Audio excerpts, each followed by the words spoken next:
हाँ, अभी आ रही होगी आवाज़। तो अग्नि जो है वो एक जटिल विषय है। जटिल विषय क्यों है? क्योंकि वास्तव में अग्नि परोक्ष है। परोक्ष यानी हमें दिखाई नहीं देती। जो हमें दिख रहा है वो हमारे लिए सरल होता है। हमें त्वचा दिख रही है, हमें आंखें दिख रही हैं, हमें हमारा नाक दिख रहा है, तो ये इनकी कुछ बीमारी होगी, त्वचा के ऊपर कुछ बीमारी होगी तो हमें तुरंत पता चल जाएगा, अरे ये तो पित्तज है, ये तो वातज है, ये तो कफज है। क्यों? क्योंकि हमें साक्षात अपनी इंद्रियों से दिख रही है। वो परोक्ष नहीं है, वो प्रत्यक्ष है। लेकिन अग्नि एक ऐसा विषय है, हम अंदर जा कर के नहीं देख सकते हमारे, इसलिए अग्नि एक परोक्ष विषय है। सामने होता तो हम देख के, सूंघ के, सुन के पता लगा लेते, लेकिन वो सामने ही नहीं है। वो एक इतना जटिल विषय हमारे लिए बना हुआ है कि हम अपनी प्रैक्टिस में कैसे अग्नि का जो विषय है उसको कैसे अपनी प्रैक्टिस में लेके आए, कैसे सामने वाला रोगी हमारे पास आ जाए तो हमें पता चल जाए कि भाई इसकी अग्नि जो है मंद है, या इसकी अग्नि तीक्ष्ण है, या इसको अजीर्ण है, या इसको आम बना हुआ है। अजीर्ण भी अनेक प्रकार के होते हैं, क्योंकि जब तक हमें पता नहीं चलेगा कि हाँ अग्नि की विकृति है तब तक हम उसकी चिकित्सा नहीं कर पाएंगे। ये सबसे बड़ी प्रॉब्लम है आज हमारे सामने। तो अभी हम लेक्चर शुरू करेंगे। आप चरक ज़रूर रखिए अपने पास में। मैंने स्लाइड्स नहीं बनाई है कुछ, क्योंकि उससे विषय मुझे लगता है कि सीमित हो जाता है। हम पढ़ना शुरू करेंगे तो चरक के ही मैं आपको संदर्भ बताती जाऊंगी, देखते चलेंगे हम, और एक एक विषय को क्लियर करेंगे। और विषय में आज एक मोटी मोटी रूपरेखा बनाते हैं कि हम क्या पढ़ेंगे आज। इस लेक्चर के बाद मुझे लगता है कि कम से कम हमें इतना आना चाहिए कि अब अग्नि क्या है हम सामने वाले को समझा दें। कोई विषय हमें तभी क्लियर होता है अगर हम जानना चाहें कि हमें ये टॉपिक आता है या नहीं। तो दो बातें होनी चाहिए, या तो हम उसका अध्यापन शुरू करें, और अगर हम उसमें सफल हो जाते हैं, सामने वाले को भी वो बात समझ आती है, उसकी सारी शंकाओं का समाधान हो जाता है, तो मतलब हमें वो टॉपिक समझ आता है। या फिर हम पुस्तक लिखें, उसके ऊपर पुस्तक लिखें। अध्यापन और पुस्तक लिखना ये दो ऐसे विषय हैं जब वो काम हम तभी करते हैं जब हमें उसके बारे में 100% सब कुछ पता हो। क्योंकि हम पढ़ाएंगे भी तभी, जो हमारे श्रोता हैं वो हमसे किसी भी तरीके का सवाल पूछ सकते हैं। तो पढ़ाने से पहले हम उसके बारे में खुद चिंतन मनन करेंगे, पूरा शास्त्र का अध्ययन करेंगे, फिर उसके बाद हम उसको खुद में महसूस करेंगे, अपने पेशेंट के ऊपर देखेंगे, और जब पूरा हम श्योर हो जाएंगे कि अग्नि क्या है या किसी भी विषय के लिए, तभी हम अध्यापन में लगेंगे। तो अध्यापन, और तभी हम पुस्तक भी लिखेंगे।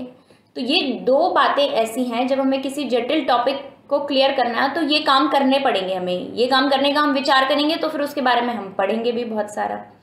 तो हम अग्नि को आज ऐसे पढ़ेंगे कि भाई अग्नि एक तो परोक्ष विषय है, तो उसको जानना कैसे है, सबसे पहला टॉपिक हमारा ये होगा। दूसरा, अग्नि असल में क्या है, अग्नि को कैसे जानना है, अग्नि असल में क्या है, और जब पेशेंट आएगा तो उसकी अग्नि कैसे पहचाननी है, ये तीसरी बात पढ़ेंगे। और चौथी बात, फिर हम कुछ केसेस लेंगे। मैं अपने क्लिनिकल एक्सपीरियंसेस आपको बताऊंगी कि किस केस में मैंने क्या किया, मुझे कैसे पता चला इसमें अग्नि ऐसी है। तो इस तरीके से हम आगे बढ़ते जाएंगे। सबसे पहले हमें ये पता चला कि अग्नि एक परोक्ष विषय है, और परोक्ष मतलब ऐसा विषय जो कि हमें प्रत्यक्ष ना हो, हम उसको साक्षात ना देख सकें। तो अब आप खोलिए चरक विमान 8। अगर आपके पास संस्कृत की चक्रपाणी टीका वाली पुस्तक है तो चरक विमान 8 में 268 पेज के ऊपर 268 पेज पे आ जाइए, या फिर चरक विमान 8 का 39 जो गद्य है उसके ऊपर आ जाइए। वहाँ उन्होंने लिखा, अथ प्रत्यक्षम प्रत्यक्षम नाम तद यदात्मना चेन्द्रियैश्च स्वयं उपलभ्यते। प्रत्यक्ष दो प्रकार का होता है, जिसको हम स्वयं उपलब्ध करते हैं, स्वयं हमें जिसका ज्ञान हो जाता है। कैसे? या तो आत्मना, आत्मा से। अब आत्मा से ज्ञान नहीं होगा, आत्मा का साधन है मन। वो भी एक बहुत जटिल थ्योरी है, आत्मा मन उन सबको समझने वाली इंटरेस्टिंग टॉपिक है वो बहुत। लेकिन अभी हम उसकी तरफ नहीं जाएंगे। अभी हम इतना समझेंगे कि भाई एक तो आत्म साक्षात्कार हो हमें, जो हमें खुद से पता चले अंदर, जिसको हम बोलते हैं ना फील हुआ ये मुझे ऐसा, वो होता है मन से ज्ञान होना। और एक दूसरा होता है कि इंद्रियां भी लगी हुई है चारों तरफ, यानी इंद्रिय ही उपलब्ध थे। आंख से पता चला, कान से पता चला, नाक से किसी बाहरी वस्तु के विषय में, वहां पे भी मन सहायक होता है, लेकिन मेन रोल होता है उस इंद्रिय का। अब वो चीज तभी होगी जो हमारे सामने है, सामने बैठी हुई रखी है, लेकिन अग्नि हमारे सामने नहीं है, मतलब हम उसको साक्षात अपनी इंद्रियों से नहीं देख सकते। सबसे बड़ी प्रॉब्लम है ये। तो ना तो उसका इंद्रियों से प्रत्यक्ष हो सकता है और ना ही उसका आत्म प्रत्यक्ष हो सकता है। कब तक? जब तक हम उसको समझ ना लें कि असल में अग्नि है क्या। एक बार अगर हमें पता चल गया तब तो हम फील करने लग जाएंगे कि हमें ये चीज़ अपने अंदर देखनी है, ये चीज़ अंदर देखनी है। तो कुछ हद तक मेरा ये मानना है कि आत्म प्रत्यक्ष किया जा सकता है अग्नि का, और आत्म प्रत्यक्ष करके फिर हम आगे बढ़े, अपने पेशेंट को देखें तो बहुत अच्छे रिजल्ट मिलते हैं। मतलब हम तुरंत डायग्नोसिस की तरफ बना पाएंगे, डायग्नोस कर पाएंगे हमारे पेशेंट को, अग्नि का ट्रीटमेंट हम अच्छे से कर पाएंगे। तो ये पहली बात है कि भाई हम पहले ये निश्चय करें कि हमें अग्नि का आत्म प्रत्यक्ष करना है। लेकिन कैसे? आत्म प्रत्यक्ष उन्हीं चीज़ों का किया जा सकता है जो जटिल है, जटिल भाव है, जैसे आत्मा, मन, इनका आत्म प्रत्यक्ष बुद्धि का, इनको पहले हमें समझना पड़ेगा, इनका ज्ञान ग्रहण करना पड़ेगा शास्त्रों से। तो अग्नि भी कुछ ऐसी एक चीज़ है कि अग्नि का पहले हम कॉन्सेप्ट समझें और कॉन्सेप्ट समझ के फिर उसके बाद हम अपने अंदर फील करना शुरू करें अपनी खुद की अग्नि, तब हमें आत्म प्रत्यक्ष होगा और उसके बाद हम आगे बढ़ेंगे। तो अब हमारा पेशेंट आएगा तो हमें क्या करना है? तब हमें अनुमान लगाना है कि इसकी अग्नि कम है या इसकी अग्नि ज़्यादा है या इसकी अग्नि ठीक है।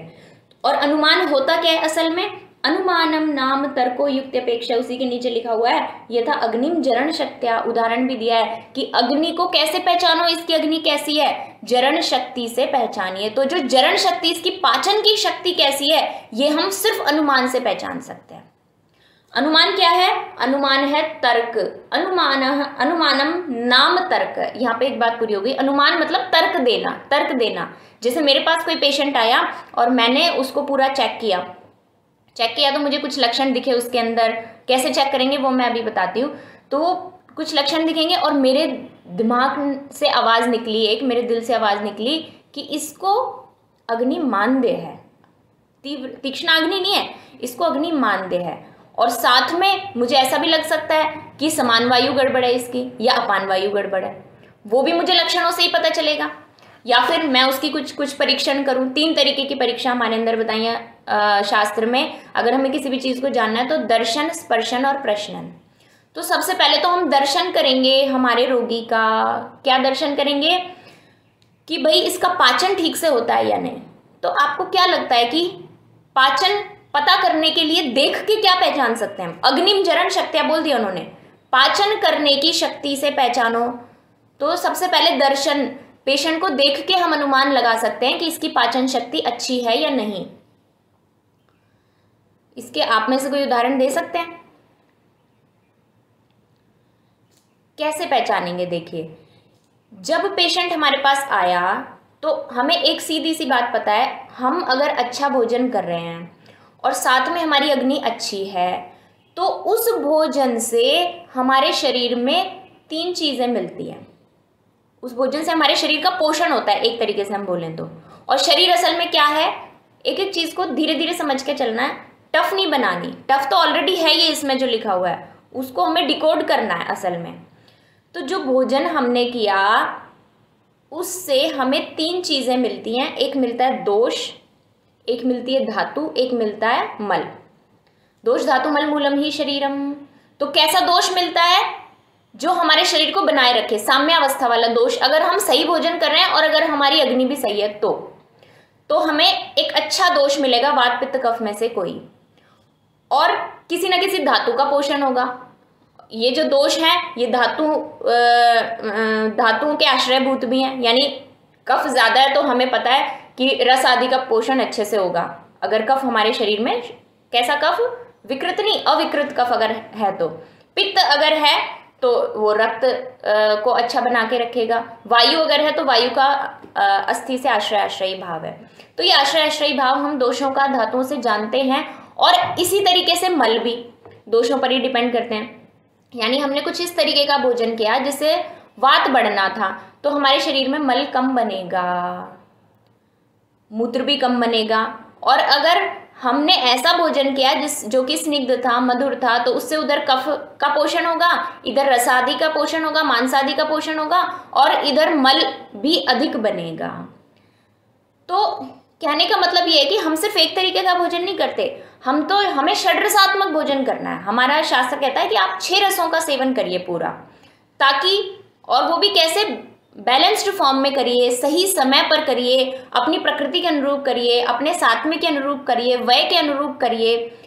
तो बहुत सारे वो जो अष्टाहार विधि विशेष आयतन है उनका ध्यान रख के करिए। तो बहुत सारे नियम हैं, आहार पे जब हम जाएं तो वो तो बहुत बड़ा टॉपिक है, लेकिन अभी हम सिर्फ इतना समझते हैं कि जब हम एक बैलेंस्ड डाइट लेते हैं, उसको छोटा सा टर्म दे देते हैं, सिंपल सा बैलेंस्ड डाइट, वो हमने करी तो उससे वात पित्त कफ जो जितना जिसका पोषण होना चाहिए था उतना ही हुआ, रस आदि का जितना पोषण होना था उसका उतना ही हुआ, और मल मूत्र आदि का जितना पोषण होना था उतना ही पोषण हुआ। तो जो जितना बनना था, जिसका जो काम था, अगर वो सब अच्छे से बन रहे हैं तो इसका मतलब उसकी अग्नि सम है, ये हमने अनुमान लगा लिया। क्यों? क्योंकि अग्नि जो है वो जरण पाचन का काम करती है, और पाचन अगर अच्छा है तो दोष धातु मल मूलम ही शरीरम, तो अल्टीमेटली शरीर स्वस्थ रहेगा। तो उसकी अग्नि अच्छी है ये अनुमान लगा सकते हैं हम रोगी के शरीर को देख के। तो अगर कोई मोटा पेशेंट आता है, अगर कोई पतला पेशेंट आता है, अगर किसी के कोई और व्याधि त्वचा में हमें दिख रही है, तो हमें मान लेना है कि हाँ इसकी अग्नि विकृत हो सकती है, होगी ही, बहुत अधिक संभावना है कि उसकी अग्नि विकृत होगी, क्योंकि दोष धातु मल, हालांकि ये आहार पर डिपेंड करेगा कि कैसा उसने आहार किया, उससे दोष धातु मल कैसा बना, लेकिन ये उतना ही अग्नि पर भी डिपेंड करता है। तो कोई पित्तज आहार ही ज्यादा करे, तो अब यहाँ पे दूसरा पहलू समझते हैं। एक श्लोक अपने वाग्भट में दिया गया है कि भाई आहारम पचति व निर्दोषान आहार वर्जिता धातुन क्षीणेषु दोषेषु जीवितम देह संशयात। तो सीधी सी बात है कि सबसे पहले जो अग्नि है वो आहारम पचति, आहार को पचाती है, और फिर अगर हमने गैप दे दिया, यानी हमने भोजन किया, भोजन करके हमने 3 घंटे 4 घंटे कुछ नहीं खाया, हम सोए भी नहीं, सोना क्यों नहीं है उसका भी एक रीजन आएगा अभी आगे, तो हमने कुछ नहीं करा, तो उस हमारी अग्नि ने आहार का पाचन कर दिया, आहारम पचती वन्नी वाली बात पूरी हो गई। अब वो अग्नि जो है बढ़े हुए दोषों का, क्योंकि अब इतना हम भी मनुष्य हैं, हम उतना अंदाजा नहीं लगा सकते कि हम किस रेशो में कितने रसों का सेवन करें ताकि हमारे वात पित्त कफ हमेशा बैलेंस में रहे।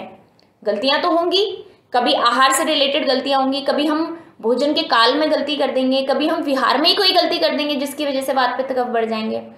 तो पहले हमें आहार को पचने देने का समय, पचने के लिए समय देना है ताकि वो अग्नि उसको पचा दे अच्छे से। फिर अब उस अग्नि का दूसरा काम है आहारम पचति व निर्दोषान आहार वर्जिता है। अब वो अग्नि जब आहार को पूरा पचा चुकी होगी तब वो दोषों को पचाएगी, दोषों को जो बढ़े हुए हैं यानी उनको साम्यावस्था में फिर से ला देगी। तो ये दूसरी बात। और फिर भी अगर हमने कुछ नहीं खाया तो फिर वो अब आगे धातुन क्षीणेषु दोषेषु, धातुओं का पाचन करने लग जाएगी। तो अगर कोई व्यक्ति हमारे पास रुग्णावस्था में आता है और उसके दोष बढ़े हुए हैं तो इसका मतलब उसकी अग्नि उन दोषों का पाचन नहीं कर पाई, कहीं ना कहीं अग्नि फेल हो गई। तो वो हमें एक आइडिया देती है कि हो सकता है कि इस व्यक्ति की अग्नि में समस्या है कहीं ना कहीं। अब अग्नि में समस्या मतलब हमारा दिमाग जाता है हमेशा आम के ऊपर, तो हम कहते हैं नहीं, या तो आम बना हुआ है या नहीं बना हुआ। लेकिन अग्नि का दोष सिर्फ आम तक सीमित नहीं है, अग्नि के बहुत तरीके के विकार हो सकते हैं, निराम रूप में भी। तो अगर दोष बढ़ा हुआ है तो कहीं ना कहीं उस अग्नि को ये अवकाश मिल गया, मतलब वो अग्नि जो है उस दोष का पाचन नहीं कर पाई, ऐसा उस व्यक्ति ने कुछ मिथ्या आहार विहार किया जिसका असर अग्नि पर पड़ा, या उसकी प्रकृति ऐसी रही होगी। तो सबसे पहले तो हम उसको देख के ही बहुत सारी चीज़ों को, उसके शरीर के डील डॉल को, उसको जो व्याधि है वगैरह को देख के हम अनुमान लगा लेंगे कि भाई इसके भोजन का पाक अच्छे से नहीं हो रहा, तो इसकी अग्नि भी जो है अच्छी नहीं होगी। तो अगर मुझे ये तर्क आया तो ये तर्क करना ही अनुमान है, मैंने अनुमान लगाया। अनुमान कैसे लगाया?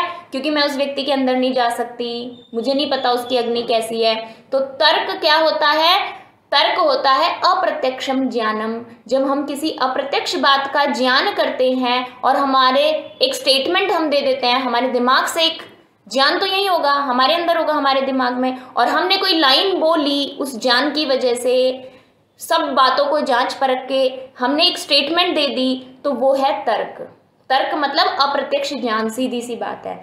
तो हमें तर्क देना है हमारे पेशेंट को देखकर कि इसकी अग्नि कैसी है। और तर्क हम देते कैसे हैं? तर्क हमेशा युक्ति की अपेक्षा करता है, इन्होंने खुद ही बोल दिया, अनुमानम नाम तर्को युक्ति अपेक्षा। ये जो तर्क की मैंने परिभाषा दी ये विमान 4 में चक्रपाणी जी ने दी हुई है। अब युक्ति क्या है?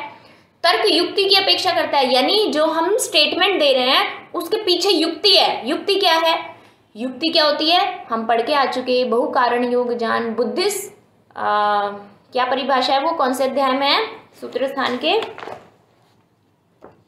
11वें अध्याय में वो परिभाषा है, तीसरे नियम में, उसको निकाल लेते हैं अभी हम। युक्ति किसको कहते हैं? बुद्धि पश्यति अभावान बहुकारण योग जान, यानी जब बुद्धि, युक्ति क्या है? हमें ज्ञान होगा, अल्टीमेटली हम एक स्टेटमेंट देंगे, वो तो तर्क है। और बुद्धि क्या है? जब वो बुद्धि जोड़ तोड़ करने लग जाए, अरे इसको, इसकी अग्नि कैसी होगी, ये व्यक्ति कैसा है, इसके दोषों का स्टेटस क्या है, तो हम बहुत सारे कारणों को देखेंगे। कारणों को कैसे देखेंगे? हम पता करेंगे, अरे तुम्हारी दिनचर्या क्या है, हम प्रश्न पूछेंगे बहुत सारे। तुम कितने बजे सोते हो, कितने बजे तुम उठते हो, सुबह उठ के ब्रेकफास्ट में क्या लेते हो, कितने देर का गैप देते हो उठने में और ब्रेकफास्ट करने में, रात को ब्रश करके सोते हो या नहीं, सुबह उठ के कहीं कोई वो व्यक्ति ठंडी चीज़ तो नहीं खा रहा है, अगर वो ठंडी खाएगा कफ काल में तो उसकी अग्नि मंदी मिलनी है। तो ऐसे हम उसके आहार का पता करेंगे, उसकी दिनचर्या का पता करेंगे, उसकी रात्रिचर्या का पता करेंगे, उसके मेंटल स्टेटस का पता करेंगे, वो काम क्या करता है उसके बारे में पता करेंगे कि उसका जो जॉब प्रोफाइल है वो क्या है, कहीं वो बहुत स्ट्रेस देने वाला तो नहीं है, उसके आहार का काल पता करेंगे और कितनी कितनी गैप में वो बार बार खाता है, कौन सी चीज़ें वो खाता है, कहीं धातुओं को दूषित करने वाली चीज़ें तो नहीं खाता। इतनी सारी बातों को हम पूछेंगे। प्रश्नन, पहले तो हमने देखा, सिर्फ देख के हमने अंदाजा लगाया इसकी अग्नि विकृत हो सकती है, फिर हमने उससे प्रश्न पूछे बहुत सारे। कौन से प्रश्न पूछे? जो जो अग्नि को ठीक रखने में सहायक हैं, जो घटक, दिनचर्या पालन करना, समय पर आहार करना, संतुलित आहार लेना, तो ये दिनचर्या पर भी हम आएंगे। दिनचर्या सबसे इंपॉर्टेंट है अग्नि को मेंटेन करने में।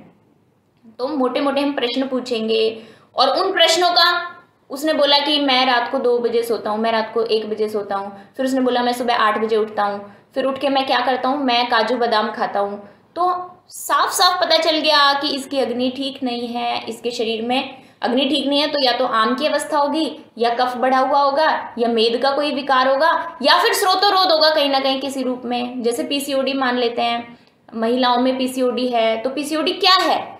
बहुत सारी दुर्बल महिलाओं को भी पीसीओडी होती है और जो स्थौल्यग्रस्त होती है उनको भी पीसीओडी होती है।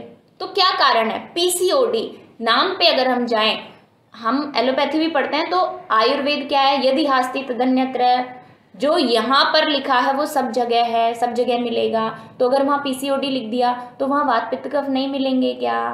पीसीओडी का मतलब क्या है? पॉलीसिस्टिक ओवेरियन डिजीज, यानी कि जो ओवम रिलीज होना था वो ओवम रिलीज नहीं हो रहा और वो वहीं इकट्ठा हो रहा है हर महीने, और वो बढ़ के सिस्ट की फॉर्म में बन रहा है, और फिर उसकी वजह से बहुत सारे गड़बड़ हो रही है।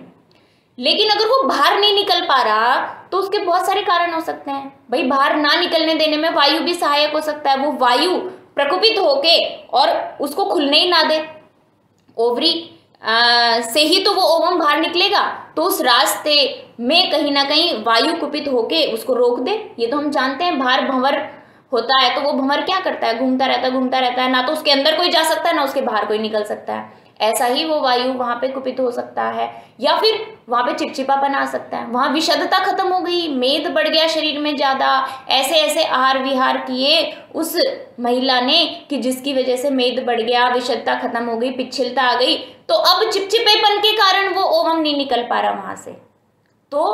तो वहाँ पे हम स्रोतोशोधन करेंगे, विशुद्ध गुण को करवाएंगे, वहाँ हम कफ को कम करने का प्रयास करेंगे, लेकिन सब चीज़ों की शुरुआत होगी अग्नि से। तो ऐसे मतलब मेरे कहने का भाव ये था कि हमें दोष पहचानना पड़ेगा।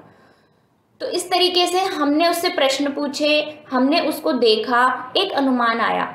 अब हम स्पर्श करेंगे, उसको स्पर्श करेंगे मतलब आप उसका एग्जामिनेशन करिए। एग्जामिनेशन कैसे करेंगे हम?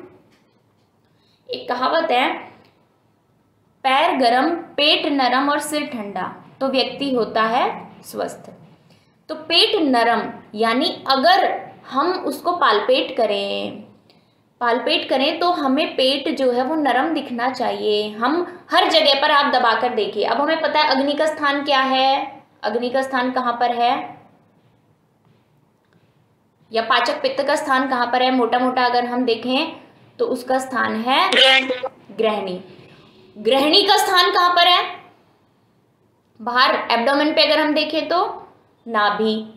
तो हम नाभि के दोनों तरफ या चारों तरफ उसको छू के देखेंगे। अगर वहाँ पर टेंडरनेस है, अगर दबाने पर बाद में पेन फील हो रहा है, तो इसका मतलब कहीं ना कहीं समान वायु विकृत है, या अपान का भी असर पड़ सकता है, और साथ में अग्नि तो विकृत है ही है। क्योंकि अगर अग्नि सही होती तो पाचन ठीक होता, वहां वायु क्यों इकट्ठी होती जिसकी वजह से टेंडरनेस आई, या अंदर शोथ भी हो सकता है किसी हल्के स्वरूप का, या अंदर चिपचिपापन भी हो सकता है, अंदर कुछ भी हो सकता है, हमें नहीं पता।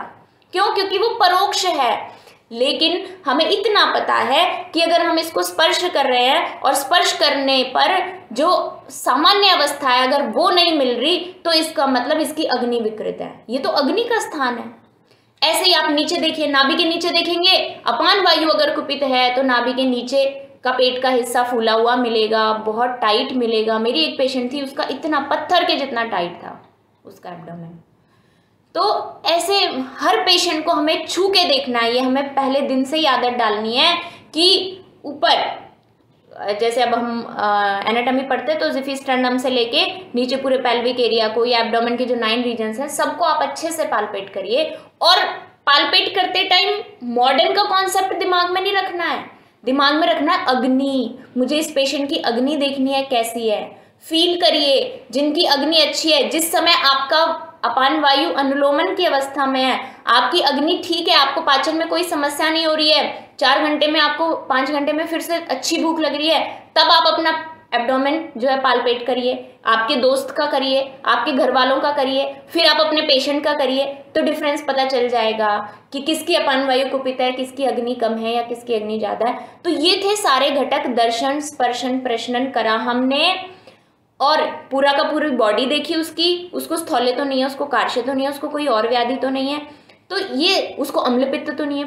प्रश्न में ये भी पूछना है कि आपको खट्टी डकारें, सीने में जलन तो नहीं आती। कोई बोलेगा नहीं ऐसा नहीं आता, बस गैस की डकारें आती हैं, तो इसका मतलब वहाँ पे पित्त की विकृति नहीं है, कफ प्रधान है। तो ऐसे करके हमें बहुत सारे भाव देखने हैं, और इन बहुत सारे भावों को देखने पर, जब भावों को देखती है बुद्धि, उसी को कहते हैं युक्ति लगाना, योजना बिठाना, कि भाई कैसे ना कैसे करके मुझे मेरा आंसर मिले, किसकी अग्नि कैसी है। तो हमने देखा, हमने प्रश्न पूछा, हमने उसको स्पर्श करके देखा, ऐसे बहुत सारे हमने काम किए, और फिर हमने एक तर्क दिया। हम 5 से 10 मिनट, 5 मिनट लगाते हैं मैक्सिमम, 5 भी नहीं लगाते। हम उससे पूछेंगे तो 3-4 मिनट में, तो जब हमें प्रैक्टिस हो जाएगी तो 3-4 मिनट के अंदर हमारे अंदर से तर्क आ जाएगा। तर्क क्या था? अप्रत्यक्ष ज्ञान। हमें एक ज्ञान हो जाएगा, अप्रत्यक्ष वस्तु का ज्ञान हो जाएगा कि भाई इसकी अग्नि मंद है। लेकिन यहाँ पर अगर हमने आत्म प्रत्यक्ष किया हुआ होगा ना, हम अपनी अपान वायु को जानते होंगे, हम जानते होंगे कि नहीं नहीं आज तो मेरी अग्नि मंद है, आज मैं उपवास रखूंगा या उपवास रखूंगी, या आज मैं सिर्फ छाछ का सेवन करूंगी। मेरे सामने रसगुल्ला आ गया, लेकिन भाई आज मुझे नहीं खाना रसगुल्ला, क्योंकि आज सुबह से मुझे जो है समस्या है कुछ अग्नि की। चाहे हमें ये ना पता चले एक्चुअल क्या समस्या है, लेकिन हमें पहले ये पता चलना शुरू हो कि आज सामान्य से कुछ अलग है।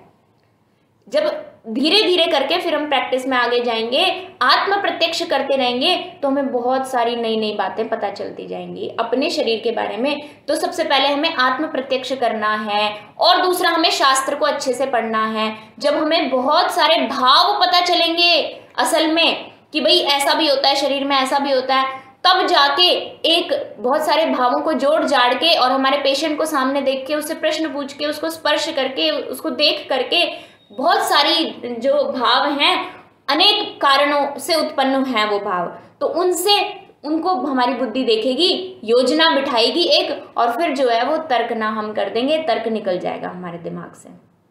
तो यही था असल में कि हमें अग्नि को जानना कैसे है। अब हमारे दूसरी बात के ऊपर आते हैं कि भाई अग्नि क्या है। ये एक बहुत बड़ा सवाल बना हुआ है। हमें अपनी जो भाषा है वो बहुत जटिल लगती है कि अग्नि क्या है। ये तो अजीब सी बात है, कुछ जो हम फिजियोलॉजी में पढ़ते हैं ना, मॉडर्न फिजियोलॉजी में, कि भाई ये यहाँ पे न्यूरॉन्स हैं, यहाँ पे हार्ट है, यहाँ पे लिवर है, यहाँ पे ये है, पैनक्रियाज ये सिक्रीट करता है, गॉल ब्लैडर से ये सिक्रीट होता है, वो तो सब कुछ पता है हमें एज इट इज। वहां उन्होंने एक एक चीज लिख दी, आप सिर्फ अग्नि कह के छोड़ रहे हो। तो अब समस्या हमारी ये है कि हमारे पास भाषा की कमी है। ये बातें हजारों साल पहले बता दी, और फिजियोलॉजी कभी बदल सकती है क्या, आप बताइए भाई। जो इसमें लिख दिया वो बाकी जगह पर भी मिलेगा, शरीर की फिजियोलॉजी नहीं बदल सकती। अब समस्या क्या हुई कि हजारों साल पहले की ये बातें थी, बीच में ये लुप्त हो गया, संस्कृत पढ़ना जानना खत्म हो गया, लोग संस्कृत पढ़ेंगे नहीं तो समझेंगे कहाँ से। और संस्कृत तो हमें इस लेवल की आनी चाहिए कि हम टीका भी धारा प्रवाह पढ़ लें, क्योंकि कई तरीके की ये विषय इतना जटिल है, टीकाकारों ने उसको समझाने के लिए अलग अलग तरीके के विचार रखे, प्रश्न पूछे, उत्तर दिए, तो उससे विषय क्लियर होता है। और सबसे बड़ी हमारी समस्या है कि हम इसको पेज 1 से लेके लास्ट पेज तक नहीं पढ़ते। क्यों और कैसे पढ़ना है? हमें संस्कृत के साथ पढ़ना है। हम पढ़ते हैं हिंदी के साथ, और हिंदी के साथ भी हम अपने जो भी हमारा करिकुलम है उसके अंदर जो होता है उसके अकॉर्डिंग पढ़ते हैं हम, कि भाई अभी सिर्फ इतना पोर्शन पढ़ना है। और उसमें भी हमें कॉलेज में कभी पढ़ाया जाता है, कभी नहीं पढ़ाया जाता, कभी अपना ही। तो हम क्या है, जो हिंदी में पढ़ा रहे हैं या जो भी हमें पढ़ा रहा है उसके मत की वजह से, कि उन्होंने अपनी बात बताई, और हम कहीं ना कहीं भ्रमित हो सकते हैं, भटक सकते हैं। क्यों? क्योंकि ये उनका अपना विचार है जो वो हिंदी में दे रहे हैं। भले ही वो चरक की बात भी कर रहे हो, लेकिन जरूरी तो नहीं कि उन्होंने पूरी की पूरी एज इट इज बात डिलीवर की हो इस शास्त्र की। और हमारे इस शास्त्र में तो हर अध्याय की शुरुआत कहां से हुई है? अथा तो दीर्घं जीवितीयम अध्यायम व्याख्यास्यामः है। अगली लाइन क्या होती है हर अध्याय में? इतिहास्माह भगवान आत्रेय। वो कहते हैं अरे मैं कुछ चेंज नहीं कर रहा इसमें, ना मैं कम बताऊंगा तुम्हें, ना मैं ज्यादा बताऊंगा, ना मैं अपना मत बताऊंगा, ना मैं कुछ और जोड़ के बताऊंगा। इतिहास्माह भगवान आत्रेय, जैसा मेरे गुरुजी ने बोल दिया वैसा का वैसा मैं यहाँ पर लिखूंगा। अग्निवेश ने यही काम किया था जब उन्होंने तंत्र बनाया था। तो आज समस्या यही हो रही है कि जो इसमें लिखा है ना वो हम समझ नहीं पा रहे, क्योंकि हम उसको पूरा एज इट इज पढ़ नहीं रहे उस भाषा में। और जब तक वो हमें समझ में नहीं आएगा हमें लगेगा कि बहुत अजीब सी चीज़ है ये अग्नि। कुछ जो उससे बेटर वो है मॉडर्न फिजियोलॉजी। अरे सब कुछ तो दिया हुआ है उसमें। अब अग्नि पे हम बाद में आएंगे। इसके एग्जाम्पल के लिए चरक शारीर खोलिए एक बार आप, तब पता चलेगा। अच्छा, हजारों साल पहले ये सारी चीजें खो गई, तो अब कोई तो ज्ञान पिपासु होगा ना, किसी को तो लगेगा अरे शरीर के अंदर क्या क्या है हमें पता चले। उनको संस्कृत आती नहीं है तो वो बेचारे लग गए अपने तरीके से, वो फिर मॉडर्न फिजियोलॉजी बन गई, एनाटॉमी बन गई। अब लोगों ने अपने अपने तरीके से ढूंढना शुरू किया ना चीजों को, तो उनकी लैंग्वेज अलग है, अपनी भाषा में उन्होंने चीजों को खोजना शुरू किया और वो आज कहीं पर हैं। हम आज कहीं पर हैं, उनसे प्रभावित हैं, लेकिन हम कहाँ पर हैं वो विचार करना चाहिए हमें। क्या हम अपने शास्त्र को समझ पा रहे हैं अच्छे से? क्या हमारे शास्त्र में कोई कमी है जो वो आज खोज रहे हैं? क्या वो हमारे शास्त्र में नहीं लिखा है? क्या हमारी भाषा अलग है, बातें एक ही हैं? इन चीजों का जवाब चाहिए हमें। तो आप आइए अभी चरक शारीर में, चरक शारीर संस्कृत टीका वाला पेज नंबर 316, चरक शारीर चौथे अध्याय का, जिनके पास हिंदी की किताब है, चौथे अध्याय का 7वां गद्य खोल लें। इसमें लिखा है भाई यया चानु पूर्व्याभिनिर्वर्तते कुक्षौ ताम व्याख्यास्यामः। ये मैं इसलिए लेके आ रही हूँ क्योंकि ये टॉपिक जो है सबको पता होता है, हम सब ने ही फर्स्ट ईयर में ही पढ़ लिया होता है इस टॉपिक को, कि भाई जो एम्ब्रियोलॉजी है वो हम पढ़ ही लेते हैं। तो कहते हैं गते पुराणे रजसी नवे चावस्थिते शुद्ध स्नातायाम स्त्रियम अव्यापन्न योनिशोणित गर्भाशयाम ऋतुमती आचक्ष्महे। गते पुराणे, जो हम कहते हैं ना हमारे शास्त्र में नहीं लिखी ये बात, तो इससे हमें फील होगा कि सिर्फ लैंग्वेज अलग है। हमारा शास्त्र पूरी फिजियोलॉजी दे के बैठा है हमें ऑलरेडी। हमें अपनी भाषा में बात करनी है, अपनी भाषा में समझना है उसको। क्यों? क्योंकि हमारे सिद्धांत अलग है। वात पित्त कफ है हमारे पास, अग्नि है। वहां पे जो पचा रहा है उसका नाम कुछ और हो सकता है, हमारे पास उसका नाम अग्नि है। तो यहाँ इन्होंने बोला कि भाई गते पुराणे रजसी नवे चावस्थिते, नवे चावस्थिते, कितनी बड़ी बात बोल दी है ये। मेंस्ट्रुअल साइकिल हम सब ने पढ़ी है। हाँ, तो हम सब ने पढ़ी है। इन्होंने बोला गते पुराणे रजसी, पुराना रज चला गया, पुराना रज चला गया और नवे चावस्थिते, नया साइकिल शुरू हो गया। 4 से 5 दिन में जो रक्त आना था वो निकल गया। मेंस्ट्रुअल साइकिल की जो शुरुआती 5 दिन थे जब ब्लीडिंग होनी थी वो जब चली जाए, गते पुराणे रजसी और नवे चावस्थिते। नवे चावस्थिते का क्या मतलब है? यानी वो रक्त फिर से स्थित होगा क्या? नवे चावस्थिते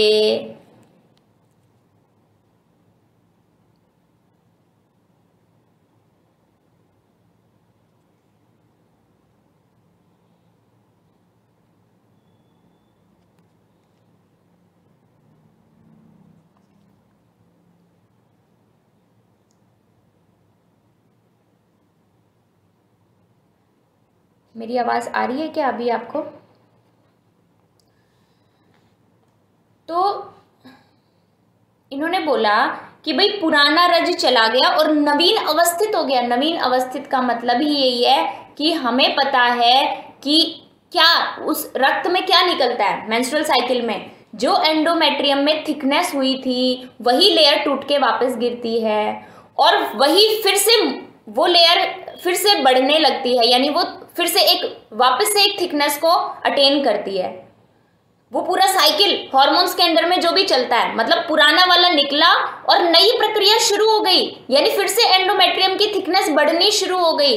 तो ये बात इन्होंने लिख रखी है, गते पुराणे रजसी नवे चावस्थिते। फिर शुद्ध स्नातायाम स्त्रियम अव्यापन्न योनि शोणित गर्भाशयाम ऋतुमती माचक्ष्मे। ऋतुमती कब बोलोगे आप उसको? ऋतु एक सही समय आप कब बोलोगे? जब ये काम हो चुका होगा, फिर से नई प्रक्रिया शुरू हो चुकी होगी, यानी पहले हीलिंग होगी उस एरिया की, हीलिंग होके फिर से वापस से मतलब वो ओव्यूलेशन होगा और फिर से एंडोमेट्रियम की थिकनेस बढ़ेगी। नवे चावस्थिते, नवीन अवस्था आ जाएगी। नवीन स्थिति के हो जाने पर तब शुद्ध स्नातायाम स्त्रियम, और जिसका अव्यापन्न है योनि शोणित और गर्भाशय, तीनों चीजें अव्यापन्न होनी चाहिए। योनि शोणित, शोणित यानी वो जो ओवम है, वो जो बीज, शोणित नाम ही क्यों दिया, रज अलग है शोणित अलग है, तो वो जो बीज है जो कि आगे गर्भ करवाएगा वो शुद्ध होना चाहिए। ऐसी स्त्री को हम ऋतुमती बोलेंगे, सिर्फ इसी काल में, सिर्फ इसी काल में। तो यही चीज वहां पे हो सकता है 1-2 पेज में लिखी गई हो, यहाँ पे 1 लाइन में ही सारी बात लिख दी। ये बीच में थोड़ा विषय हम अलग इसलिए लेके आए क्योंकि ये सबको पता है ये टॉपिक, और सिर्फ भाषा में बदलाव है। तो हमारी समस्या ये है कि हमें अपनी भाषा समझनी है बस। तो अब हम वापस आते हैं अग्नि पर कि अग्नि क्या है। तो इसका मतलब हमें अपने शास्त्र में भी अग्नि मिलेगी कहीं ना कहीं, जो अग्नि यानी जो पाचन करेगी, और उनका पाचन का एक सिस्टम है मॉडर्न फिजियोलॉजी का, वो हमें बताते हैं कि ये डाइजेस्टिव सिस्टम है, इसमें ये गैस्ट्रिक जूसेस या फिर ये पैनक्रियाटिक जूसेस, ये डाइजेस्टिव जूसेस सिक्रीट होते हैं और उसके अंदर ये एक्टिव एंजाइम्स हैं, उसमें अलग अलग है ना, पेप्सिनोजन और वो अलग अलग कौन कौन से होते हैं। तो ये एक्टिव एंजाइम्स हैं जो कि पाचन का काम करेंगे। कोई कार्बोहाइड्रेट पे करेगा, कोई प्रोटीन पे करेगा, कोई फैट के ऊपर करेगा। अब आ जाते हैं हम हमारी अग्नि पे। अब खोलिए चिकित्सा स्थान का 15वां अध्याय, चिकित्सा स्थान का 15वां अध्याय, पेज नंबर 512 संस्कृत वाली पुस्तक का। गृहिणी चिकित्सा में 9वां श्लोक, अवस्था पाक की बात करी हमने। इन्होंने बोला अन्नस्य भुक्त मात्रस्य षड्रसस्य प्रपाकतः मधुराद्यात् कफो भावात् फेन भूत उदीर्यते। ये अनुष्टुप छंद है। परम तु पच्यमानस्य विदग्धस्याम्ल भावतः आशयाच्यवमानस्य पित्तमच्छमुदीर्यते पक्वाशयं तु प्राप्तस्य शोष्यमाणस्य वह्निना परिपिंडित पक्वस्य वायु स्यात् कटु भावतः। सारी फिजियोलॉजी आ गई जो वो मॉडर्न में दी गई है ना, पूरे के पूरे ईसोफेगस से लेके माउथ से लेकर के एनस तक जो कुछ भी होता है वो सब कुछ यहाँ आ गया। इन्होंने बोला कि आपने खाना खाया, अन्नस्य भुक्त मात्रस्य, ऊपर की बात भी इसी से रिलेटेड है, उसको बाद में पढ़ेंगे। पहले हम ये समझते हैं अग्नि क्या है। अन्नस्य भुक्त मात्रस्य, अन्न हमने खाया, और भुक्त मात्र का, अन्न के भुक्त मात्र खाते ही षड्रसस्य, और कैसा अन्न खाया हमने? 6 रसात्मक खाया। अब उनको नहीं पता था ना, आजकल हमारे अंदर धैर्य स्मृति वगैरह इतनी कम हो जाएगी तो हम एक ही एक रस का अति सेवन करना शुरू कर देंगे। लेकिन इनका मानना यह है कि आप 6 रसात्मक आहार करिए। क्यों? क्योंकि हमें अल्टीमेटली विपाक के बाद, विपाक यानी वो निष्ठा पाक जो चाहिए, जिसके बाद एक विशेष दोष का पोषण होगा, धातु का पोषण होगा, मल का पोषण होगा, तो वो बैलेंस्ड फॉर्म में होना चाहिए। जितनी वायु, जितना पित्त, जितना कफ, जितने रस रक्त आदि होने चाहिए, जितना पुरुष मूत्र आदि होने चाहिए, उतने ही बने। इस तरीके का आप भोजन करिए, आपकी प्रकृति के अनुसार, आपके देश के अनुसार, आपके साधने के अनुसार। तो उन्होंने बोला कि जब आप ऐसा भोजन करते हो तो क्या होता है, वो भोजन भुक्त मात्र व्यक्ति का वो भोजन प्रपाकतः को चक्रपाणी जी ने बोला प्रथम पाकतः, यानी सबसे पहले जब वो अंदर जाएगा तो उसका सबसे पहले क्या होगा, मुंह से वो अंदर गया, हमने चबाया, अब सबसे पहले क्या होगा, मधुर आद्यात कफो भावात फेन भूत उदीर्यते। आद्यात मधुर भावात, शुरुआत में मधुर भाव के होने के कारण फेन भूत कफो उदीर्यते, फेन भूत जो कफ है वो उदीरित होगा, फेन भूत कफ उदीरित होगा। अब जो हमने भोजन किया वो 6 रसात्मक था और वो सार वाला था। ऐसा है क्या कि उसका सार निकल गया? अभी हमने भोजन किया, उसका सार अभी नहीं निकला, उसमें रस का और मल का विभाजन होगा आगे जाके। तो जब विभाजन हो जाएगा तब तो सार निकल जाएगा, लेकिन जब तक किसी वस्तु में सार रहता है तब तक वो क्या बोलेंगे, हम उसको सार युक्त है। तो जब हम एक मिला जुला भोजन करते हैं तो कहीं ना कहीं उससे कफ ही उदीरित होगा। क्यों? हम पहले विपाक में भी हम पढ़ते हैं 26वें अध्याय में क्या पढ़ते हैं कि भाई कटु तिक्त कषाय से विपाक है प्रायशः कटु, और मधुर का मधुर पढ़ते हैं हम, मधुर विपाक होता है। तो सार वाली चीज है और षड रसात्मक है, जिसमें भी हम अधिक क्या खाते हैं, गेहूं खाते हैं, गेहूं को अपनी डाइट में या चावल को लेते हैं, अकॉर्डिंग टू रीजन अलग अलग, और वो लेना भी चाहिए। क्यों? क्योंकि हमारी ज्यादातर धातुएं जो हैं वो कफ के ऊपर निर्भर करती हैं। ज्यादातर धातुएं जैसे रस हो गया, मांस हो गया, मेद हो गया, मज्जा, शुक्र, तो इतनी धातुओं का हमें पोषण करना है, ओज को हमें बढ़ाना है। तो हमारे आहार में कफ प्रधान होना चाहिए, कफ प्रधान आहार हमारा होना चाहिए, मधुर प्रधान होना चाहिए हमेशा। और अम्ल लवण थोड़े कम होने चाहिए क्योंकि पित्त कम मात्रा में चाहिए, वायु कम मात्रा में चाहिए।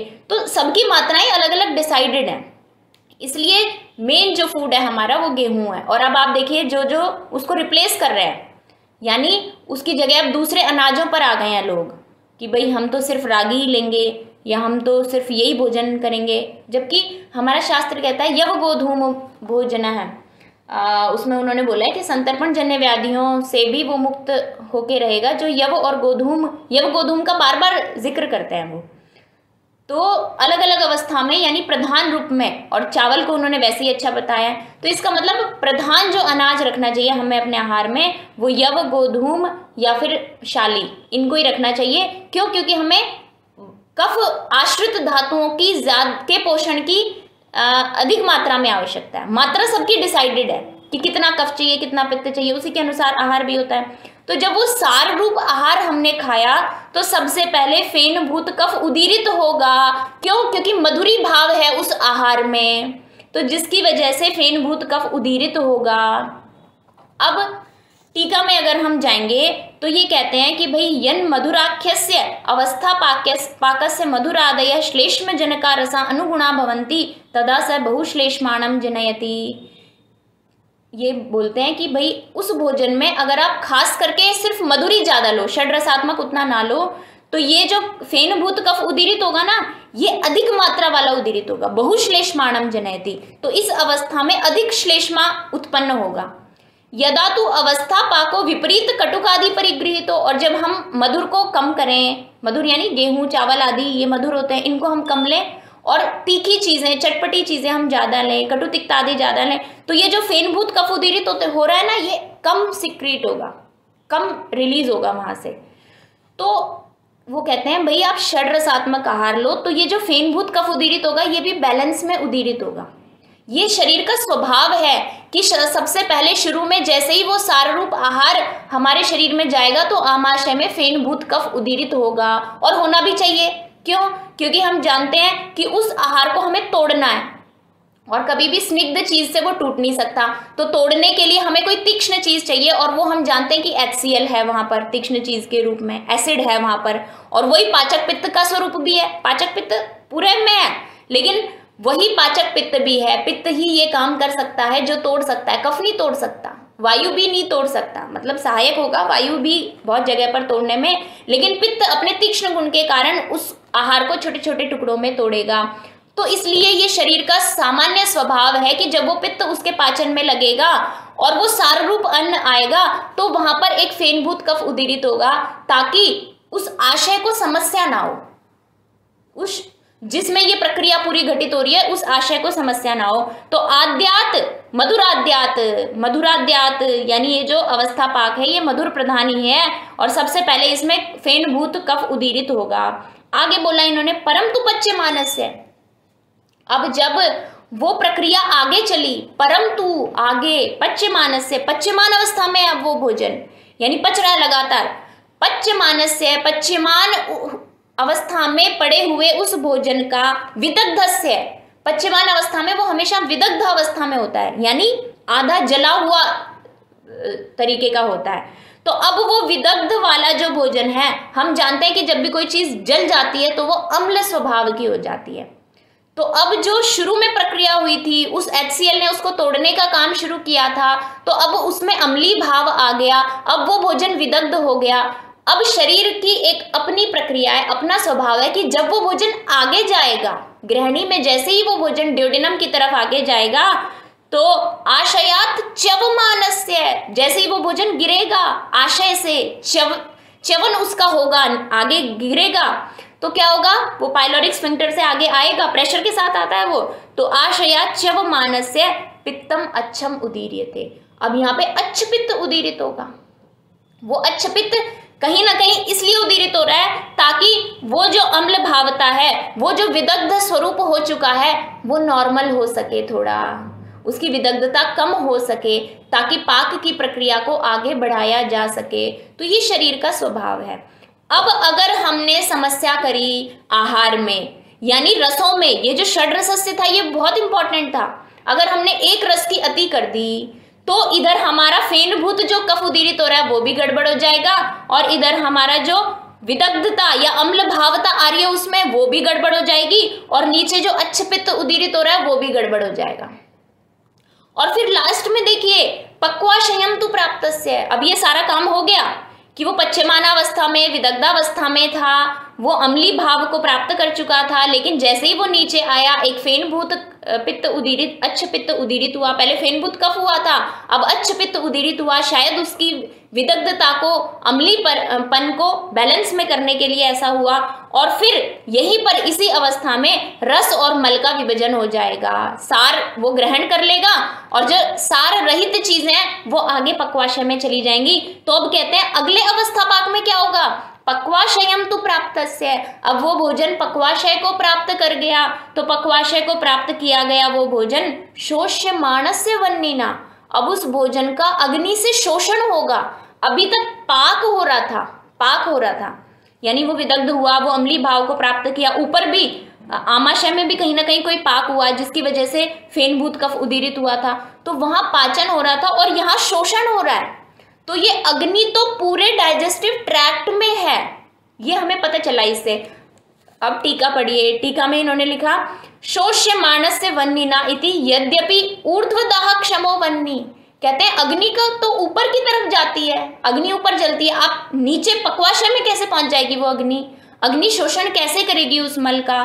तो कहते हैं तथा अपि अस्य अधोगतस्य वह्निना शोष्यमाणत्वं पक्वाशय गतस्य अपि उपपन्नम। अग्नि का स्वभाव हालांकि ऊपर जाना है, लेकिन नीचे भी जो अग्नि की ऊष्मा है ना वो उसका शोषण करती है। अब हम कोई गर्म चीज हम रखते हैं मिट्टी के ऊपर, तो उस मिट्टी के आसपास का जो पूरा एरिया वो थोड़ा गर्म हो जाएगा, या उसमें हम पानी डाल दें पहले उस मिट्टी में और फिर हम कोई गर्म भगोना वहां रखें, तो ऊष्मा तो ऊपर ही है, उसका स्वभाव है ऊपर गमन करना, लेकिन नीचे की जो वो वही ऊष्मा के प्रभाव की वजह से नीचे का जल सूख जाएगा चारों तरफ का। तो ठीक ऐसे ही यही जो अग्नि है ये नीचे जो मल है उसका भी शोषण करवा देती है ये अग्नि, शोष्यमाणस्य वह्निना। और फिर अब वो परिपिंडित रूप में आ जाएगा, कौन, वो मल, और यहाँ पे वो सारहीन हो गया वो आहार। तो अब सारहीन होने की वजह से वो कटु रूप में ही बचा, कटु भावता, निस्सारता होती है कटु रस में। तो अब वो सारहीन, वो कटु भाव को प्राप्त कर गया और इस वजह से वायु स्यात्। अब जो दोष बनेगा, ऊपर फेनभूत कफ बन रहा था, फिर पित्त अच्छ पित्त बन रहा था और अब वायु बनेगा, और वो आवश्यक भी है वहां पे बनना। क्यों? क्योंकि वायु बनेगा, फिर एक गति मिलेगी, फिर वो नीचे जाएगा, और वायु का भी एक उचित मात्रा में होना वहां जरूरी है। अगर वायु वहां प्रकुपित हो गई तो अति शोषण हो जाएगा उस मल का, और अगर वो कटु भाव को प्राप्ति नहीं हो पाया वो मल अच्छे से, या फिर अग्नि मंद थी जिसकी वजह से जितने जल का शोषण होना था उतने जल का शोषण ही नहीं हुआ, और जितनी वायु बननी थी उतनी वायु बनी नहीं, तो मल परिपिंडित भाव को प्राप्त नहीं करेगा। जो एक सही उसकी कंसिस्टेंसी होनी चाहिए थी उसको वो प्राप्त नहीं करेगा, तो अब निकलने में भी समस्या होगी उस मल को। तो ये था पूरा डाइजेस्टिव सिस्टम, ये थी पूरी अग्नि की थ्योरी। जठराग्नि की अगर हम बात करें तो अग्नि ऊपर से लेकर नीचे तक है, पक्वाशय तक वो अग्नि काम कर रही है। फिर उसके बाद निकालने का काम अपान वायु का है। तो अब यहाँ पे दो तरीके के रोग हम देखेंगे पेशेंट में। मल कैसा बन रहा है, अगर मल चिपचिपा है, अगर मल बहुत ग्रथित है, सूखा है, या फिर मल जो है वो बंधा हुआ नहीं है, तो इसका मतलब उसकी अग्नि विकृत है, या दिन में उसको 3-4 बार जाना पड़ रहा है। तो आप मल के बारे में पूछिए कैसा मल है। यहां से हमें एक और लीड मिल गई क्वेश्चन पूछने की हमारे पेशेंट से। तो मल जो है वो भी हमें अग्नि के बारे में बताता है।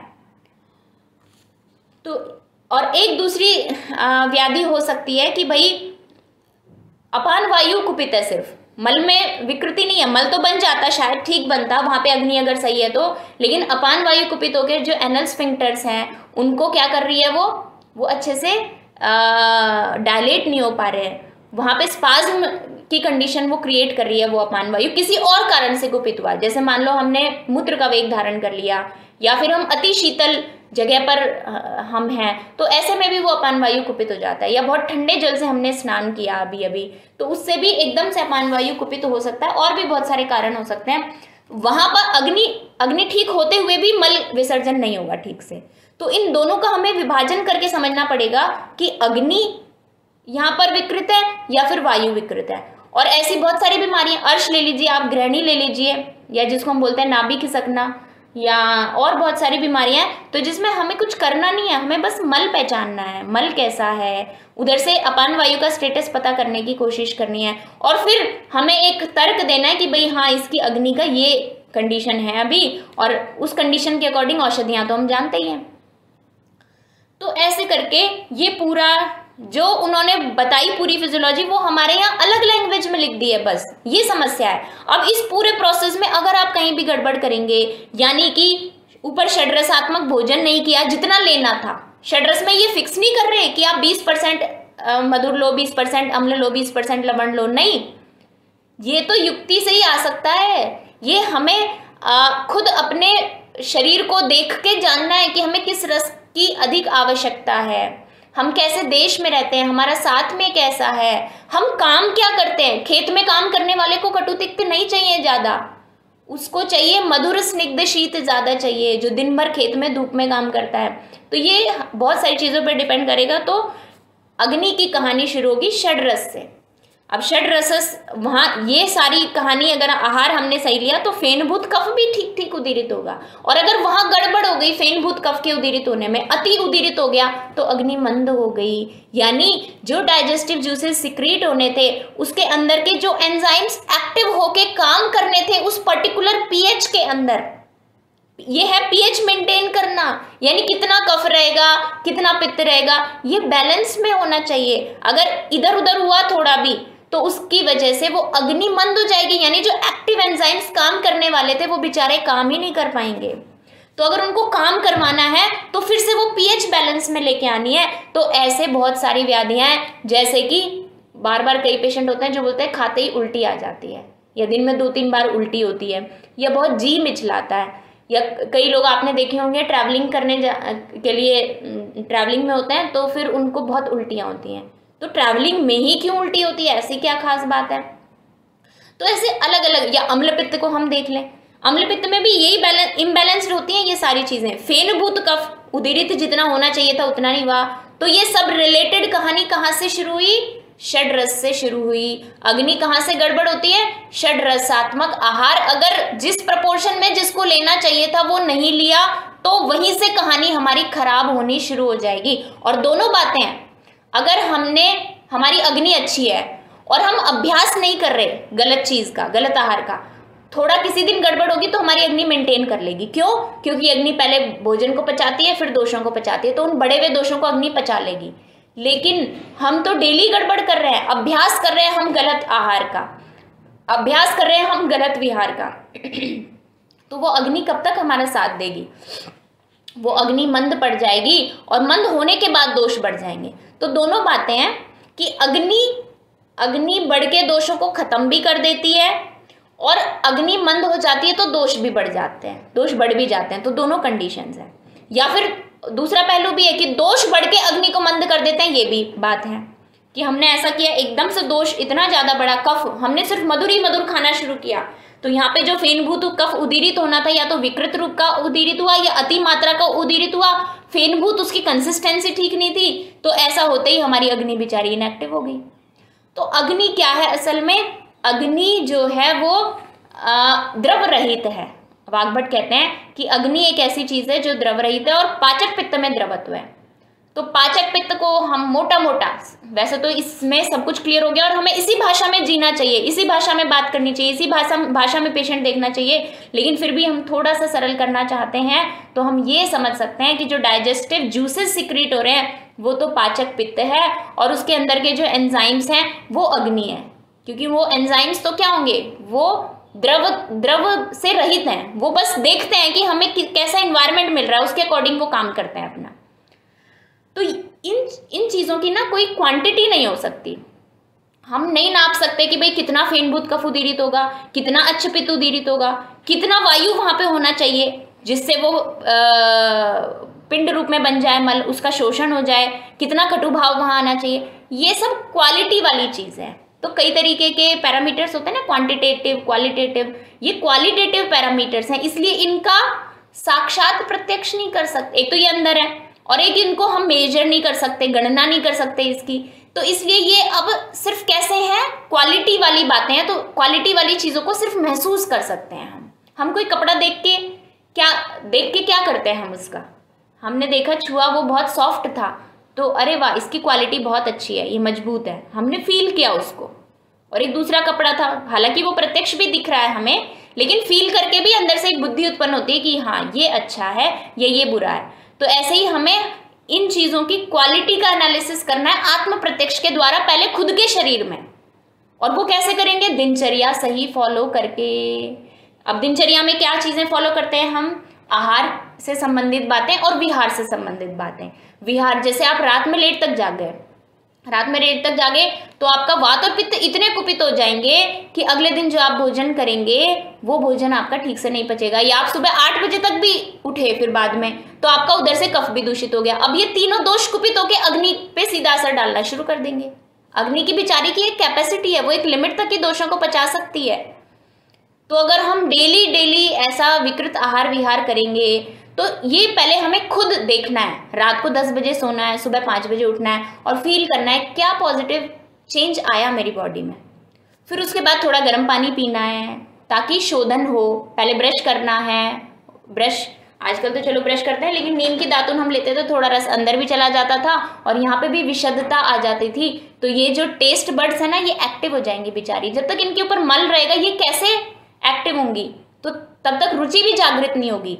तो अगर हमें हमारे डाइजेस्टिव सिस्टम को अच्छा बनाना है तो शुरुआत है क्या, कहाँ से शुरुआत है कि हम दिन में 2 बार जो है क्या करें? दातुन करें। क्या श्लोक है वो दिनचर्या वाला, 5वें अध्याय का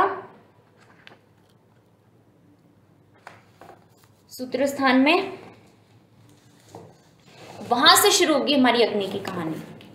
तो पहले हम वो करेंगे तो हम में रुचि जागृत होगी, फिर हम थोड़ा गर्म पानी पिएंगे, फिर हम थोड़ा नीम भी खा सकते हैं ताकि वो कफ का शोधन हो, हमारे अंदर जो लिप्तता होगी या चिपचिपापन होगा वो खत्म हो और विशुद्धता आए। तिक्त रस विशुद्धता लाता है, उष्ण जल विशुद्धता लेके आता है। विशुद्धता आएगी तो अंदर का कफ आदि कम होगा या दोष कम होंगे। धीरे धीरे अग्नि यानी जो डाइजेस्टिव जूसेस रिलीज होने चाहिए थे वो रिलीज होंगे और उनके अंदर के एंजाइम्स जो है वो एक्टिव कंडीशन में आ जाएंगे। उनको एक पर्टिकुलर पीएच मिलेगी, तो पर्टिकुलर इन्वायरमेंट मिलेगा, तो क्योंकि वो एक स्पेशल इन्वायरमेंट में ही एक्टिव होते हैं वो। अगर गड़बड़ रहेगी वहाँ कफ चिपचिपापन रहेगा और यहाँ पे हमने ब्रश भी नहीं किया, हमने मुंह भी साफ नहीं किया, तो विशुद्धता नहीं आई तो उन बेचारों को इन्वायरमेंट नहीं मिला, उस अग्नि को बेचारे को इन्वायरमेंट ही नहीं मिला, तो वो अग्नि कब तक जिंदा रह पाएगी। इसलिए शुरुआत दिनचर्या से, तो खुद के अंदर फील करके देखिए कि मैंने ये किया तो मेरे अंदर क्या हुआ। मैंने फिर थोड़ा व्यायाम भी किया, व्यायाम हमने किया तो हमने थोड़ा दौड़ भाग करी, सिर्फ पैदल नहीं चलना है, व्यायाम में थोड़ी दौड़ भाग करनी है ताकि एब्डोमेन की मसल्स की भी स्ट्रेचिंग हो। तो उससे क्या होगा, आप फील करके देखना, डकारें आएंगी। इसका मतलब क्या है कि कहीं ना कहीं वो जो वायु है वो रुकी हुई थी वो चलायमान हो गई है। तो अगर दोष वहां से चलायमान हो रहा है मतलब विशुद्धता आ रही है, वो रास्ता साफ हो रहा है। रास्ता साफ होगा तो धीरे धीरे प्राण अपान समान का अनुलोमन होता है व्यायाम करने से, तो अग्नि स्टिमुलेट हो रही है वहां पे, अग्नि एक्टिव स्टेट में आ रही है वहां पर। तो ये काम होगा। फिर उसके बाद हम शुरुआत किससे करें अपने भोजन की दिनचर्या में, तो हम करेंगे अनार खाएं, ऐसे चीजें लें हम जिनसे दीपन हो, ना कि हम ड्राई फ्रूट्स खाने के लिए बैठ जाएं सुबह सुबह। तो अनार क्या करेगा, अनार का काम ही है अच्छा एनवायरनमेंट प्रोवाइड कराना ताकि वो एंजाइम्स एक्टिव हो जाए, पाचक पित्त रिलीज हो जाए जितनी मात्रा में होना चाहिए। तो मात्रा भी सही होनी चाहिए और उसकी क्वालिटी भी सही होनी चाहिए, दोनों बातें होनी चाहिए, तब जाके वो अग्नि काम करती है। और हमारे पेशेंट में हमें यहीं से शुरुआत करनी है। तो ये तो जटिल है ही नहीं, अब जटिल नहीं बच गया ये विषय। अब जब हमें समझ में आ गया कहाँ से शुरुआत करनी है, शुरुआत करनी है जीरो से। जीरो यानी आहार। हमें पता है कि आहार और दिनचर्या ये दोनों चीजें अग्नि को विकृत करती हैं। और हमारा पेशेंट हमारे पास आया, हमने दर्शन स्पर्शन प्रश्नन कर लिया, सब कुछ कर लिया, हमें पता है कि इसका पेट सही नहीं है, एक तर्क आ गया, तो अब हमें उसकी पूरी बातें सुननी है, दिन भर में क्या करता है, रात को क्या करता है, खाना क्या खाता है, और एक एक चीज करेक्ट करानी है उसकी। ये कराते ही उसकी अग्नि सही होनी शुरू हो जाएगी और जैसे जैसे अग्नि सही होगी वैसे वैसे दोष भी क्षीण होते जाएंगे। और जो उसकी मेन व्याधि थी उसकी आप दवाई साथ में दे ही रहे हो, तो ऐसे करके इधर से अग्नि सही होगी तो सपोर्ट मिलेगा और पूरा का पूरा सिस्टम सही हो जाएगा। और ये तय है कि सारी चीजें अग्नि से की दृष्टि से ही होती है। क्यों?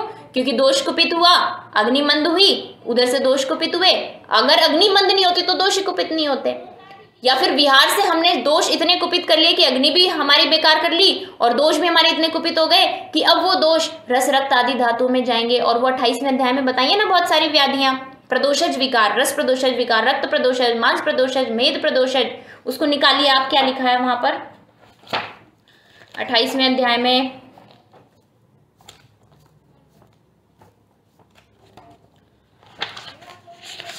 उन्होंने लिखा तत्र रसादिषु स्थानेषु प्रकुपितानां दोषाणां यस्मिन् स्थाने ये व्याधयः संभवन्ति। रस आदि स्थानों में दोष कुपित होगा और जहां कुपित होगा उसके अनुसार कोई ना कोई व्याधि उत्पन्न कराएगा। और दोष को कुपित होने का अवसर ही क्यों मिला? क्योंकि उस बेचारे की अग्नि मंद थी। अम्ल पित्त में जाके पढ़ेंगे काश्यप संहिता तो वो बोलते हैं कि आप पहले गलत आहार विहार करते हो जिसकी वजह से आपके दोष कुपित हो जाते हैं, थोड़ी मात्रा में कोष्ठ में। अब वो कुपित दोष आपकी अग्नि को मंद कर देते हैं। अब भी आप विकृत आहार विहार करे जा रहे हो और खास करके विदग्धता कराने वाला पित्त प्रधान आहार विहार करे जा रहे हो, तो ये पूरा अवस्था पाक बेचारा खराब हो गया। ये खराब हो गया तो अब जो सिक्रीशंस होने थे वो सब गड़बड़ हो गए और अब उसको अम्लपित्त हो गया। अब अम्लपित्त में भी कई तरीके का विचार करना है अग्नि को लेके, कई तरीके के अम्लपित्त होते हैं। किसी किसी को क्या होता है, वमन हो जाता है, खट्टी खट्टी डकारें आएंगी, बहुत खट्टी, और वमन हो जाएगा। तो ऐसे में हमें तिक्त रस देना है। क्यों? क्योंकि हमें पित्त शांत करना है। वहां पित्त शांत करेंगे उसकी अग्नि सही हो जाएगी। कई ऐसे पेशेंट होते हैं जिनको खाना कम खाने का मन करता है, खट्टी डकारें तो कम ही आती हैं, बहुत ज्यादा नहीं आती, कभी कभी आती हैं। तो वहां पे हम क्या दे सकते हैं, वहां हम संजीवनी बटी भी दे सकते हैं क्योंकि वहां कफ ज्यादा था। तीनों दोषों के कारण हो सकता है अम्ल पित्त। स्टेटस पता करना है कि कौन कम ज्यादा है। किसी को वायु से संबंधित समस्या हो सकती है, किसी को उधर मल अच्छे से नहीं बन रहा जिसकी वजह से अपान वायु कुपित होके और इधर की अग्नि को दूषित कर रही है। तो उसको हम फिर क्या दे देंगे, और साथ में पित्त भी कुपित है, यानी बहुत खट्टी डकारे भी आती है और कॉन्स्टिपेशन भी रहता है, तो उसको फिर हम दे देंगे ये अविपत्तिकर चूर्ण दे देंगे, क्योंकि इसमें मधुर शर्करा है ना इसमें बहुत सारा, और विरेचन के लिए त्रिवृत है इसमें, तो उधर से विरेचन होगा, मतलब मल भी निकलेगा, तो अपान वायु का भी अनुलोमन होगा थोड़ा, और इधर से पित्त भी शांत होगा शर्करा के कारण। तो एक ही अम्ल पित्त के लिए हम अग्नि के कई तरीके के विचार कर सकते हैं। सूक्ष्म संकल्पना करनी है हमें कि किस दोष में क्या समस्या है, अग्नि किस लेवल पर विकृत है, आमाशय के लेवल पर, नीचे इस लेवल पर, विदग्ध से अम्ल भावत है, किसी को विदग्धता बहुत ज्यादा हो जाती है, अंदर सिर दर्द होता है, अजीब सी फीलिंग आती है, खाना ऐसा लगता है जैसे पड़ा है वहां पर, तो उसको हम क्या देंगे, फलत्रिकादि काढ़ा दे देंगे। क्यों? क्योंकि वो अच्छ पित्त उदीरित नहीं हो पा रहा ठीक से, तो उसकी विदग्धता खत्म नहीं कर पा रहा। किसी को ऐसा हो रहा है कि जो मल है वो बार बार आ रहा है, हर 2-3 घंटे में थोड़ा थोड़ा मल आ रहा है, ढंग से नहीं आ रहा, और वो मल बिल्कुल मतलब ना तो वो पतला है ना वो बंधा हुआ है, तो हम हिंगवाष्टक चूर्ण दे देंगे, ताकि वो, क्यों, हिंगू सीधा अपान वायु पे भी काम करती है और इधर दीपन भी करती है। तो ऐसे करके हमें सूक्ष्म संकल्पनाएं बहुत सारी करनी है, तब जाके ये पूरी अग्नि की बातें सॉल्व हो पाती हैं। और अग्नि जब तक गड़बड़ रहेगी तब तक दोष भी शांत नहीं होगा। इधर से अग्नि खराब हुई, उधर से रस सही बनना शुरू नहीं हुआ, और आहार विहार अभी भी हमारा गड़बड़ है, तो दोष भी मात्रा में बढ़ते गए बढ़ते गए बढ़ते गए, और धीरे धीरे वो आश्रय बना लिया उन्होंने रस आदि धातुओं में, जहाँ पे भी उनको अपने जैसा सुटेबल इन्वायरमेंट मिला कुपित होने के लिए, तो वहां पे वो जाके स्थित हो गए। और सारी व्याधियां तो इसी में, प्रदोषज विकारों में, अश्रद्धा चारुचिष्टा से, वैरस्य मरसज्जता, हृल्लासो गौरवम तंद्रा सांग मर्दो ज्वरस्तम, पांडुत्वम श्रुत समरोध, क्लैब्यम साधक कृशांगता, नाशोग्नेर यथा कालम वलय फलितानि च, कुष्ठ विसर्प पिडका, रक्त पित्तम असृग्धर, कम से कम 100 बीमारियां आ गई इसमें। तो बीमारी का मूल तो अग्नि ही है। अग्नि को पता करना है हमें कि हम कैसे ठीक करें उस अग्नि को। अब थोड़ी सी बात और पढ़ते हैं हम, ये तो मोटी मोटी बातें हो गई कि भाई ये जो बात थी ना, ये अवस्था पाक वाली बहुत इंपॉर्टेंट बात है। अब छठे श्लोक को देख लेते हैं हम। छठे श्लोक में इन्होंने बोला, अन्नमादान कर्मातु प्राणः कोष्ठम प्रकर्षति तद्द्रवैर्भिन्न संघातम स्नेहेन मृदुतां गतम समानेनावधूतोऽग्नेरुदर्यः पवनोद्वः काले भुक्तं समं सम्यक् पचत्यायुर्विवृद्धये एवं रसमलायान्नमाशयस्थमधस्थितः पचत्यग्निर्यथा स्थाल्याम् उदनायां भूतंडुलम। बहुत सुंदर श्लोक है ये, मजा आता है इसको पढ़ते हुए। अगर संस्कृत आ गई और आपने एक सिरे से शास्त्र को मजे लेके पढ़ना शुरू कर दिया, समझ समझ के, उसके भाव को समझ के, तो इतना आनंद आता है उसको पढ़ने में। और एक एक पढ़ते जब खुलती है ना तो हर्ष होता है। तत्वावबोधो हर्षणा नाम, तत्व का अवबोध होता जाएगा और मजा आता जाएगा और लगेगा कि इसी में है सब कुछ। और ऐसे प्रैक्टिस होती चली जाएगी, फिर पेशेंट्स देखने में बिल्कुल समस्या नहीं आएगी। तो अन्नम आदान कर्मा तो प्राण कोष्ठम प्रकर्षति। पहले तो गला ही सही होना चाहिए। कई लोगों का गला बहुत सूखा होता है, कांटे से चुभते रहते हैं, ऐसा लगता है निगलने में समस्या हो रही है, तो वहां पे उसकी वायु ही विकृत हो जाएगी, प्राण वायु ही विकृत हो जाएगी सबसे पहले तो उसका चिकित्सा तो हमें जीभ से ही शुरू कर देनी है, मुख से ही शुरू कर देनी है कि मुख में ही कफ ज्यादा ना रहे, टेस्ट बड्स भी बेचारी एक्टिव हो, रुचि हो भोजन में, फिर ढंग से वो निगला भी जाए। निगलने के बाद जब वो कोष्ठ में चला जाए तो द्रवैर्भिन्न संघातम, भोजन हमें इस तरीके का करना है जिसमें द्रव भी हो, जिसमें स्नेह भी हो, जिसमें ठोस भी हो, तीनों चीजें हो, और जिसमें षड्रस संतुलित मात्रा में हो। इतनी सूक्ष्म संकल्पना है ये आहार की, और हमने आहार को बेकार समझ रखा है एकदम। तो ये बहुत इंपॉर्टेंट बात है कि भाई अन्नमादान कर्मातु प्राण कोष्ठम प्रकर्षति तद्रवैर्भिन्न संघातम स्नेहेन मृदुतां गतम समाने नावधूतोऽग्निरुदर्यः पवनेन तु। और फिर पेट के अंदर भी एक सिस्टम है, अग्नियां हैं, समान अग्नि है, समान वायु है, तो वो समान वायु ही कंट्रोल करती है उस अग्नि को कि कितनी रिलीज करानी है। अगर वो वायु बहुत ज्यादा कुपित हो गई तो रिलीज ठीक से नहीं हो पाएगा। आप आहार तो अच्छा ले रहे हो, लेकिन आप रात को लेट तक जाग रहे हो, आप जो है वेग धारण करके रह रहे हो, तो वो वायु कुपित हो जाएगी। समान वायु जैसे ही कुपित हुई, अग्नि भी गड़बड़ हो जाएगी। तो इसलिए अग्नि अकेली नहीं करती पाचन में सब कुछ काम। अग्नि प्रधान है, वो जरूर है, वो माना हमने, लेकिन उसके साथ में द्रवत्व भी होना चाहिए, हमारे आहार से संबंधित स्नेह भी उसमें होना चाहिए, साथ में समान वायु भी अच्छी होनी चाहिए जो कि उसको अवधूत यानी उसका संदूषण करती रहे, जैसे हम फूंकनी से फूंक मारते हैं ना, उस तरीके से। काले भुक्तम और साथ में समय पर भोजन करना है, यानी पुराना भोजन पच गया, एब्जॉर्ब हो गया सारा। अब यहाँ पे ये तो अवस्था पाक की बात आ गई। अब इस अवस्था पाक में मानिए ये जो फेनभूत कफ उदीरित हो रहा था जिसमें, और इसी काल में अगर आप सो गए, और जब अच्छपित्त उदीरित हो रहा था इस काल में आप सो गए, आपने खाना खाया और 2-3 घंटे के अंदर अंदर आप सो गए, जब आपका पहला अवस्था पाक और दूसरा अवस्था पाक होना था, तो क्या उसका असर पड़ेगा उसके ऊपर? दिवा स्वप्न से कफ और पित्त 2 दोष कुपित होते हैं। अब वो दोनों दोष कुपित होकर क्या इस फेनभूत कफ को उदीरित होने देंगे? सही से नहीं होने देंगे। क्या वो इस अच्छपित्त को उदीरित होने देंगे? नहीं होने देंगे। क्यों? क्योंकि जब हम सोते हैं तो पूरी की पूरी डाइजेस्टिव ट्रैक्ट में चिपचिपापन आ जाता है, कफ बढ़ जाता है, पूरे शरीर में बढ़ता है और वहां पर भी बढ़ता है, तो उससे ये पूरा का पूरा अवस्था पाक गड़बड़ हो गया। तो इसका मतलब उसका भी बहुत इंपॉर्टेंट। अब लेकिन जब आपका तीसरा अवस्था पाक आया 3-4 घंटे बाद, फिर वो उधर से रस का शोषण हो गया, मल बन गया, अब आप सो जाओ, अब कोई समस्या नहीं है। तो इसलिए रस शेषाजीर्ण में तो सोना बता दिया, लेकिन आमाजीर्ण में सोना नहीं बताया, विदग्धा जीर्ण में सोना नहीं बताया। आमाजीर्ण में तो उसको निकालने के लिए बोल दिया, विदग्धा जीर्ण, आमाजीर्ण में उसको निकालने के लिए बोल दिया, विदग्धा जीर्ण में कुछ और बोल दिया। तो इस तरीके से ये सब चीजें जो हैं अवस्थाओं पर निर्भर करती हैं, और अग्नि के बहुत सारे सहायक हैं। आहार कैसा हम ले रहे हैं, विहार यानी हम किस समय पर सो रहे हैं, वो भी बहुत मैटर करता है। हम चिंता तो नहीं कर रहे, हम रात्रि जागरण तो नहीं कर रहे, हम उस भोजन में द्रव तो ले रहे हैं या नहीं ले रहे, उस भोजन में स्निग्धता है या नहीं है, उस भोजन में छेरस बैलेंस्ड फॉर्म में है या नहीं, और वो भोजन हमने समय पर लिया है या नहीं।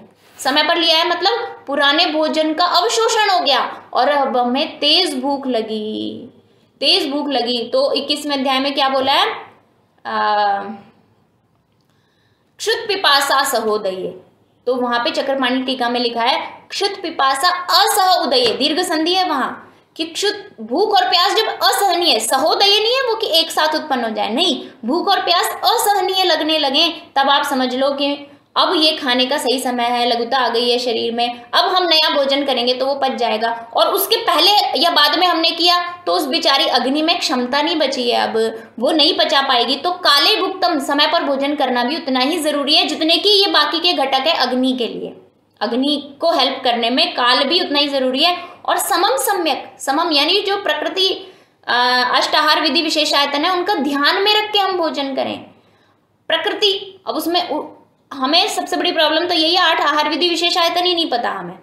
तो सबसे पहला प्रकृति, प्रकृति मतलब कौन गुरु है कौन लघु, इसका विचार करके भोजन करें। तो जो गुरु है, उड़द की दाल के बड़े खाए हमने, तो अब हमें ज्यादा देर तक रुकना है, क्यों? क्योंकि उसकी प्रकृति गुरु थी, और उपवास भी कर सकते हैं हम अगले टाइम, तो भी कोई बुराई नहीं है। तो ये प्रकृति पर डिपेंड करके हम भोजन करें। प्रकृति में जो लघु चीजें हैं उन्हीं को हम ज्यादा अपनी डाइट में शामिल करें, या गुरु खाने हैं तो तभी खाएं जब या तो बहुत तेज भूख लगी हो या फिर मौसम ऐसा हो, जैसे हेमंत ऋतु है तो उस समय पर हमारी अग्नि ऑटोमेटिकली बहुत अच्छी होती है। तो जब तक हम प्रकृति आदि का विचार करके भोजन नहीं करेंगे तब तक भी हमारी अग्नि सुरक्षित नहीं रह सकती बेचारी। फिर उसके बाद करण, करण यानी संस्कार, संस्कार। अब जैसे आजकल हम आटा खा रहे हैं तो हम एकदम बारीक पिसा हुआ आटा, पैकिंग में जो आता है आटा, और उसको लंबे समय तक बचाए रखने के लिए उसके अंदर आवश्यकता से अधिक प्रिजर्वेटिव डालते हैं। वो प्रिजर्वेटिव क्या है? एक तरीके का विष भी हो सकता है, वो उसके गुण भी देखने पड़ेंगे ना हमें, और वो गुण हमारे धातुओं के गुणों के विपरीत तो नहीं है। विपरीत हैं तो हो गया सब उल्टा। अल्टीमेटली जो वात पित्त कफ बनने थे, जो रस रक्त आदि धातुओं का पोषण होना था, जो मल आदि बनने थे, वो उनके विरुद्ध वाला भोजन कर लिया हमने विपरीत करण की वजह से, और वो विरुद्ध भोजन कर लिया तो अब हमारी अच्छी धातुएं नहीं बनेंगी, अब विषम धातु बननी शुरू हो जाएंगी, और अगर धातुएं विषम बननी शुरू होगी तो कैंसर वगैरह पता नहीं कौन कौन से रोग हो सकते हैं। तो ये प्रकृति आदि जो 8 चीजें ये भी अग्नि को बल देती है, सपोर्ट करती हैं और बहुत जरूरी है। तो काले भुक्तम समम सम्यक पचत्यायुर्विवृद्ध, ये जब हम इतनी बातें याद रखेंगे ना तब वो भोजन अच्छे से पचाएगी वो बेचारी अग्नि, और तब जाके हमारी आयु की वृद्धि हो पाएगी। तो ये बहुत इंपॉर्टेंट बात थी। इसी कड़ी में अगर हम आगे देखें, शारीर स्थान में देखिए आप 6ठा अध्याय, शारीर स्थान का 6ठे अध्याय में उन्होंने साफ साफ घटक लिख दिए हैं कि आहार परिणाम कर भाव क्या क्या है। शारीर 6 पेज नंबर 332 संस्कृत टीका में, और हिंदी वाली किताब है तो 6ठे अध्याय का 14वां गद्य निकाल लीजिए। आहार परिणाम करास्त्व में भावा भवंती, आहार परिणाम कर तो ये भाव होते हैं ऊष्मा, वायु, क्लेद, स्नेह, काल और संयोग। और टीकाकार क्या लिखते हैं नीचे, वो कहते हैं कि भाई नीचे देखिए आप अगले वाले में, अत्र 15 के नीचे, अत्र चाहार परिणाम करेशु ऊष्मा एव साक्षात पाके व्याप्रियते। पाक का काम तो साक्षात ऊष्मा करती है, लेकिन जो आगे वायु आदि हैं, वायु, क्लेद, स्नेह, काल और संयोग, यही सारी बातें 15वें अध्याय में बोली हैं। उन्हीं बातों को यहाँ अलग गद्य फॉर्म में बोल दिया, वहां पद्य फॉर्म में बोल दिया। तो ये जो घटक है वायु, क्लेद, स्नेह, काल, संयोग वगैरह, वायु आदय हेतु तस्य पचतो, उस पचाते हुए उस ऊष्मा के व्यापार विशेषेण सहायताम यान्ति, यानी व्यापार विशेष से उसको सहायता प्रदान करते हैं, तब जाके वो अग्नि बिचारी सही का, मेन रोल तो अग्नि का ही है, लेकिन और चीजें भी होनी चाहिए सहायक, तब वो अग्नि सुरक्षित रहेगी। जैसे घड़ा बनाना है तो घड़ा तो कुम्हार ही बनाएगा, स्किल्स तो उसके ही पास है, लेकिन उसके पास मिट्टी भी होनी चाहिए, उसके पास जिस औजार जिसकी सहायता से वो बनाएगा, चक्रदंड वगैरह वो भी होना चाहिए, पानी भी होना चाहिए, तब जाके ही बना पाएगा बेचारा। तो ऊष्मा यहाँ पे इंपॉर्टेंट है, लेकिन उससे कम इंपॉर्टेंट नहीं है वायु, क्लेद, स्नेह, काल और संयोग। संयोग में अष्टाहार विधि विशेष आयतन आएंगे। काल में मतलब किस समय आप भोजन कर रहे हो, अध्यशन नहीं करना, विषमाशन नहीं करना, स्नेह जरूर होना चाहिए उस भोजन में, क्लेद जरूर होना चाहिए उसके साथ में, वायु सही होनी चाहिए, ऐसा आहार ऐसा विहार हमें रखना है कि वायु विकृत ना हो जाए, ऐसी सारी योजना बनानी है, तब जाके कहीं वो अग्नि सही रह पाती है। तो ये था हमारा, मुझे लगता है काफ़ी है आज के लिए। केसेस भी हमारे लगभग इसमें डिस्कस हो गए हैं। ऐसे अगर मैं केसेस की बात करूं, एक दो आपको केसेस बता देती हूँ शॉर्ट में, क्योंकि समय लगभग हो गया है अपना। एक मेरे पास रोगी आई थी, उसको वैसे तो बहुत सारी समस्या थी, पूरे शरीर में दर्द रहता था और चल नहीं पाती थी, खास करके पैरों में बहुत समस्या थी, वो एक अलग विषय है दर्द वाला। लेकिन साथ में उसको ये समस्या थी कि कुछ भी खाते ही उल्टी होती थी, कुछ भी खाते ही उल्टी होती थी, और पिछले 15-20 साल से ये प्रॉब्लम थी। एंटासिड वो ले चुकी थी और पता नहीं वो क्या क्या ले चुकी थी। फिर जब मैंने रोगी से बात की तो फ़ोन पे मेरी बात हुई, शुरू में दिखाने नहीं आई थी वो, और आयुर्वेदिक दवाई ले चुकी थी, होम्योपैथिक सब कुछ ले चुकी थी। तो उन्होंने मुझे पहले बोला एसिडिटी है। अब लोग क्या करते हैं, एसिडिटी बोलते हैं हर चीज़ को आते ही, जबकि एसिडिटी से हमारे दिमाग में, क्योंकि हमने बीएमएस के शुरुआती दिन से ये सुना है एसिडिटी मतलब अम्लपित्त, एसिडिटी मतलब अम्लपित्त, और अम्लपित्त में पित्त प्रधान होता है, ये हम जानते हैं। लेकिन वहां पे सिर्फ इस बात को जान के अगर हम अविपत्ति कर, बाकी लोगों ने यही किया, इस बात को सुन के उनको मुलेठी दे दी, कभी अविपत्ति कर दे दिया, कभी कुछ दे दिया, उनको रिलीफ नहीं हुआ। लेकिन जब मैंने उन्होंने बोला कि वमन होता है, वमन हमेशा कफ और पित्त के अधिक होने से होता है, और उसमें भी उनको भूख बिल्कुल नहीं लगती थी, तो कफ को प्रधान मान के मैंने उनको संजीवनी वटी चलाई, चित्रकादि वगैरह कुछ भी और भी चला सकते थे चीजें, लेकिन संजीवनी वटी एक सबसे बेस्ट कॉम्बिनेशन है। और एक आम जीर्ण गुल्मेशु, आम जीर्ण गुल्म में साक्षात उसकी उसमें लिखा हुआ भी है वो।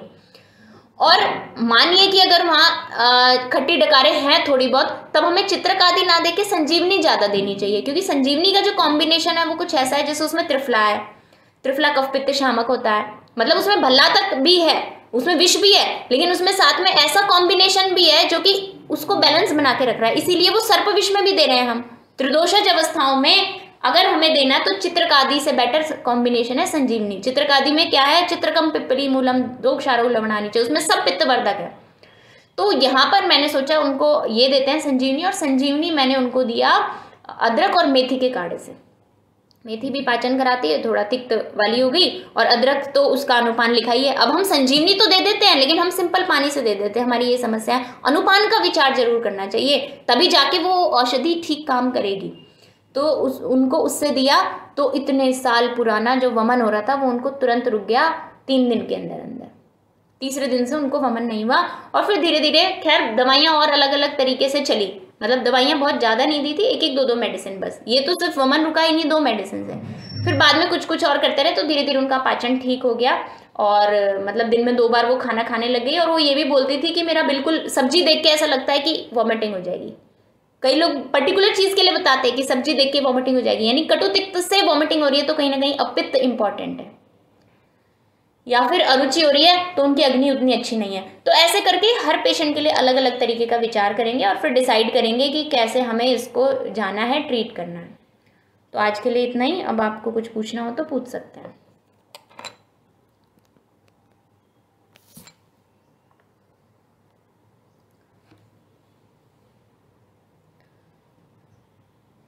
समझ आया या नहीं? Hello ma'am. हाँ जी बताइए। हेलो। हाँ मैम, दिन में कितनी बार भोजन करना चाहिए? जितनी बार भूख लगे। अब एक नियम बनाना चाहिए कि सुबह खाली पेट रहना है 9 बजे तक कम से कम, अगर आप 6 बजे उठ रहे हैं तो। अगर आप और लेट उठते हैं 6 से पहले यानी सूर्योदय से पहले पहले उठ जाते हैं तो आपको कम से कम 9 बजे तक तो भूखा रहना ही रहना चाहिए। वेट करना चाहिए कि पिछले दिन का भोजन पूरा जीर्ण हो गया। कुछ नहीं खाना चाहिए, मतलब सिर्फ गर्म पानी पीजिए, सौंफ खा लीजिए ज़्यादा से ज़्यादा। क्यों? क्योंकि आजकल हम ज़्यादा व्यायाम नहीं करते और आजकल हम बहुत जल्दी नहीं उठते हैं। तो अगर आप रात में टाइम से सोए हैं, 11 बजे से पहले सो गए, 10 साढ़े 10 बजे, और सुबह 6 बजे से पहले आप उठ रहे हैं, तो 9 बजे तक आप उपवास रखिए। लंघन जो है वो डेली करना होता है अपने आयुर्वेद के अकॉर्डिंग। 9 बजे तक उपवास रख के, अगर आपका कुछ ऐसा है कि आपको कहीं जाना होता है, आपको ब्रेकफास्ट करके ही निकलना है, तो आप ऐसी चीज़ें लीजिए जो दीपन करती हैं। अगर सुबह जल्दी खाना ही खाना है तो उसमें फिर आप सूप ले सकते हैं, पतला नमकीन दलिया ले सकते हैं, अनार ले सकते हैं। दूध की कोई चीज़ नहीं लेनी, ड्राई फ्रूट्स नहीं लेने अगर आप स्वस्थ हैं तो। अगर बीमार हैं तो उसके अकॉर्डिंग चीज़ें चेंज होती रहेंगी।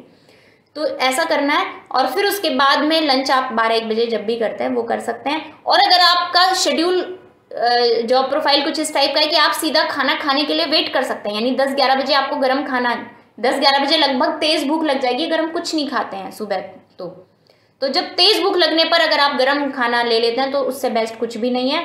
चपाती सब्जी और छाछ के साथ में हमें खाना खाना चाहिए। उसके बाद हमें 5 से 6 घंटे बाद लगभग, अगर हम स्वस्थ हैं तो भूख लगती है थोड़ी, बहुत तेज़ भूख तो नहीं लगती, तो हम शाम को फल ले सकते हैं या फिर हम दूध पी सकते हैं या ड्राई फ्रूट्स खा सकते हैं उस टाइम पर, जो भी हम एक्स्ट्रा ऐड करना चाहें जब भूख लगे 4 बजे। वो सबका अलग अलग हो सकता है, किसी को 3 बजे भी लग जाएगी, किसी को 4 बजे, किसी को 5 बजे भी लगेगी, अग्नि के अकॉर्डिंग डिपेंड करेगा। लेकिन वो अल्प मात्रा में लें। क्यों? क्योंकि भाई हमें दूसरा भोजन करना है और फिर उसके बाद 7-8 बजे तक दूसरा भोजन हमें कर लेना चाहिए अपनी भूख के अनुसार। भूख नहीं लग रही तो छोड़ भी सकते हैं, भूख लग रही है तो ये हर दिन का अलग होगा, हर व्यक्ति के लिए अलग होगा, आयु के अनुसार होगा, आपके जगह के अनुसार होगा, आपको क्या चीज़ें साथ में है उसके अनुसार भी हो सकता है ये। लेकिन ये तय है कि 9-10 बजे तक जब तक आपको तेज भूख नहीं लगती तब तक तो आपको भूखा रहना है, और एक बार भोजन करने के बाद आपको दोबारा तब तक नहीं खाना जब तक फिर से भूख ना लग जाए। ठीक है, थैंक यू मैम जी। चलिए ठीक है, तो थोड़ा अग्नि के बारे में और पढ़िए। और आत्म प्रत्यक्ष, मैं फिर से बोलूँगी, आत्म प्रत्यक्ष बहुत ज़रूरी है। जब तक खुद की शरीर में महसूस नहीं करेंगे चीज़ों को, वात पित्त कफ को, अपान वायु को, अग्नि को, प्राण वायु को, शरीर में लघुता है या गुरुता है, कहीं स्रोतोरोध तो नहीं है, रात को जागे तो क्या उसमें समस्या हुई, दिन में सोने से भारीपन तो नहीं आया, व्यायाम आजकल मैं नहीं कर रहा हूँ तो उससे क्या समस्या हो रही है, जब तक ये चीज़ें महसूस नहीं करेंगे, आत्म प्रत्यक्षण का जब तक नहीं करेंगे, तब तक पेशेंट में भी हम अनुमान नहीं लगा पाएंगे अच्छे से। क्यों? क्योंकि भाव, हम आत्म प्रत्यक्ष करते हैं तो एक बुद्धि उत्पन्न होती है, भाव आता है हमारे शरीर मन में, और ऐसे ही हम पेशेंट देखेंगे तो वो भाव भी सहायक बन जाता है फिर तर्क देने में कि नहीं नहीं मेरे साथ ये होता है तो इसके साथ भी पक्का ये हो रहा होगा अभी। तो ये बहुत इंपॉर्टेंट बात है।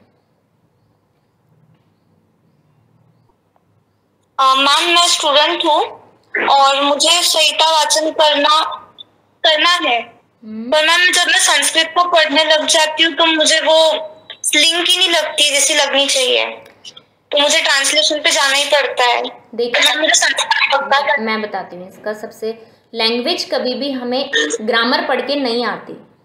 हमने इंग्लिश पढ़नी शुरू की थी तो कैसे शुरू की थी, हमारे फर्स्ट क्लास से लेके इंग्लिश की कुछ किताबें होती थी, हम कहानियाँ सुनते थे, पोएम्स पढ़ते थे, फिर धीरे धीरे अगले अगले स्टैंडर्ड में जाते गए तो थोड़ी और जटिल कहानियाँ आती गई, उनको हम पढ़ते गए, हमारी एक शब्दकोश बना, वोकैबुलरी बनी हमारी। तो जब तक हम शुरू से लेके आखिरी तक पढ़ेंगे नहीं, उसको पढ़ेंगे मतलब एक एक शब्द हमें कोई शुरू में पढ़ाने वाला होना चाहिए जो एक एक शब्द बताए, और उस समय पर हमें अपना शब्दकोश बनाना है सिर्फ, कि जैसे मानो आज हमने पढ़ा, ये लाइन लेते हैं हम, मेरे से जो खुली है चिकित्सा स्थान के 5वें अध्याय में, यदुक्तम वात गुलमग्नम स्रंसनम नीलिनीकृतम। यदुक्तम जो कहा गया है, वात गुलमम गुलमग्नम वात के गुल्म को नष्ट करने वाला और स्रंसन करने वाला, नीलिनीघृत जो कहा गया है, द्विगुणम तद विरेकार्थम, अगर विरेचन कराना है तो उसी घृत को हमें 2 गुना लेना चाहिए। कब? प्रयोज्यम कफ गुल्मिनाम, कफज गुल्म के रोगियों में। तो अब ये हमने लाइन कैसे मुझे आ गई, क्योंकि इसके अंदर अन्वय था, किस शब्द को किसके साथ जोड़ना है, किसकी विभक्ति किसके साथ जुड़ रही है। तो ये डे 1 से पेज 1 से हमें पढ़ना है एक एक शब्द के साथ। जैसे उक्तम है तो उक्तम में कौन सा प्रत्यय लगा है। एक सिर्फ ग्रामर लेके बैठेंगे तो नहीं होगा, 1 साल मेहनत करनी पड़ेगी शुरू से लेके आखिरी तक। कोई अगर आपको प्रैक्टिस कराए और एक एक शब्द आपको बताए और फिर आप वहां पेंसिल से लिखते जाओ, पेन से नहीं पेंसिल से लिखिए किताब में कि तद विरेकार्थम, विरेचन के लिए होती है, आर्थम अगर लग गया तो मतलब उसके लिए ऐसा अर्थ निकलेगा। कफ गुल्मी नाम तो यहाँ कौन सी विभक्ति है। ऐसे करके जब रिपीट होंगे ना चीजें तो लैंग्वेज अपने आप आ जाएगी। जितना हम पढ़ेंगे, इंग्लिश कैसे आती है, मूवीज देखी, सबटाइटल के साथ देखी, न्यूज़पेपर पढ़ा, तो लोगों से बात करी इंग्लिश में तो इंग्लिश आ गई। ऐसे ही संस्कृत भी ऐसे ही आएगी, सिर्फ ग्रामर पढ़ने से संस्कृत नहीं आएगी। इसके लिए मैं आपको बताती हूँ, मैंने पहले अध्याय सूत्र स्थान का पहले अध्याय के लगभग होंगे 15-20 लेक्चर, अभी शारीर स्थान के भी अपलोड कर दिए मैंने 5-6 लेक्चर। यूट्यूब पे आप जाइए, उसमें वैद्या सुजाता चौधरी डालिएगा, उसमें सबसे पहले सूत्र स्थान का फर्स्ट चैप्टर खोल के लेक्चर सुनिए, वो 10-15 जितने भी लेक्चर डाले हुए हैं। उसको इसी शैली में हमने शुरू किया कि भाई एक एक श्लोक को एक एक शब्द के साथ आपको पढ़ना है।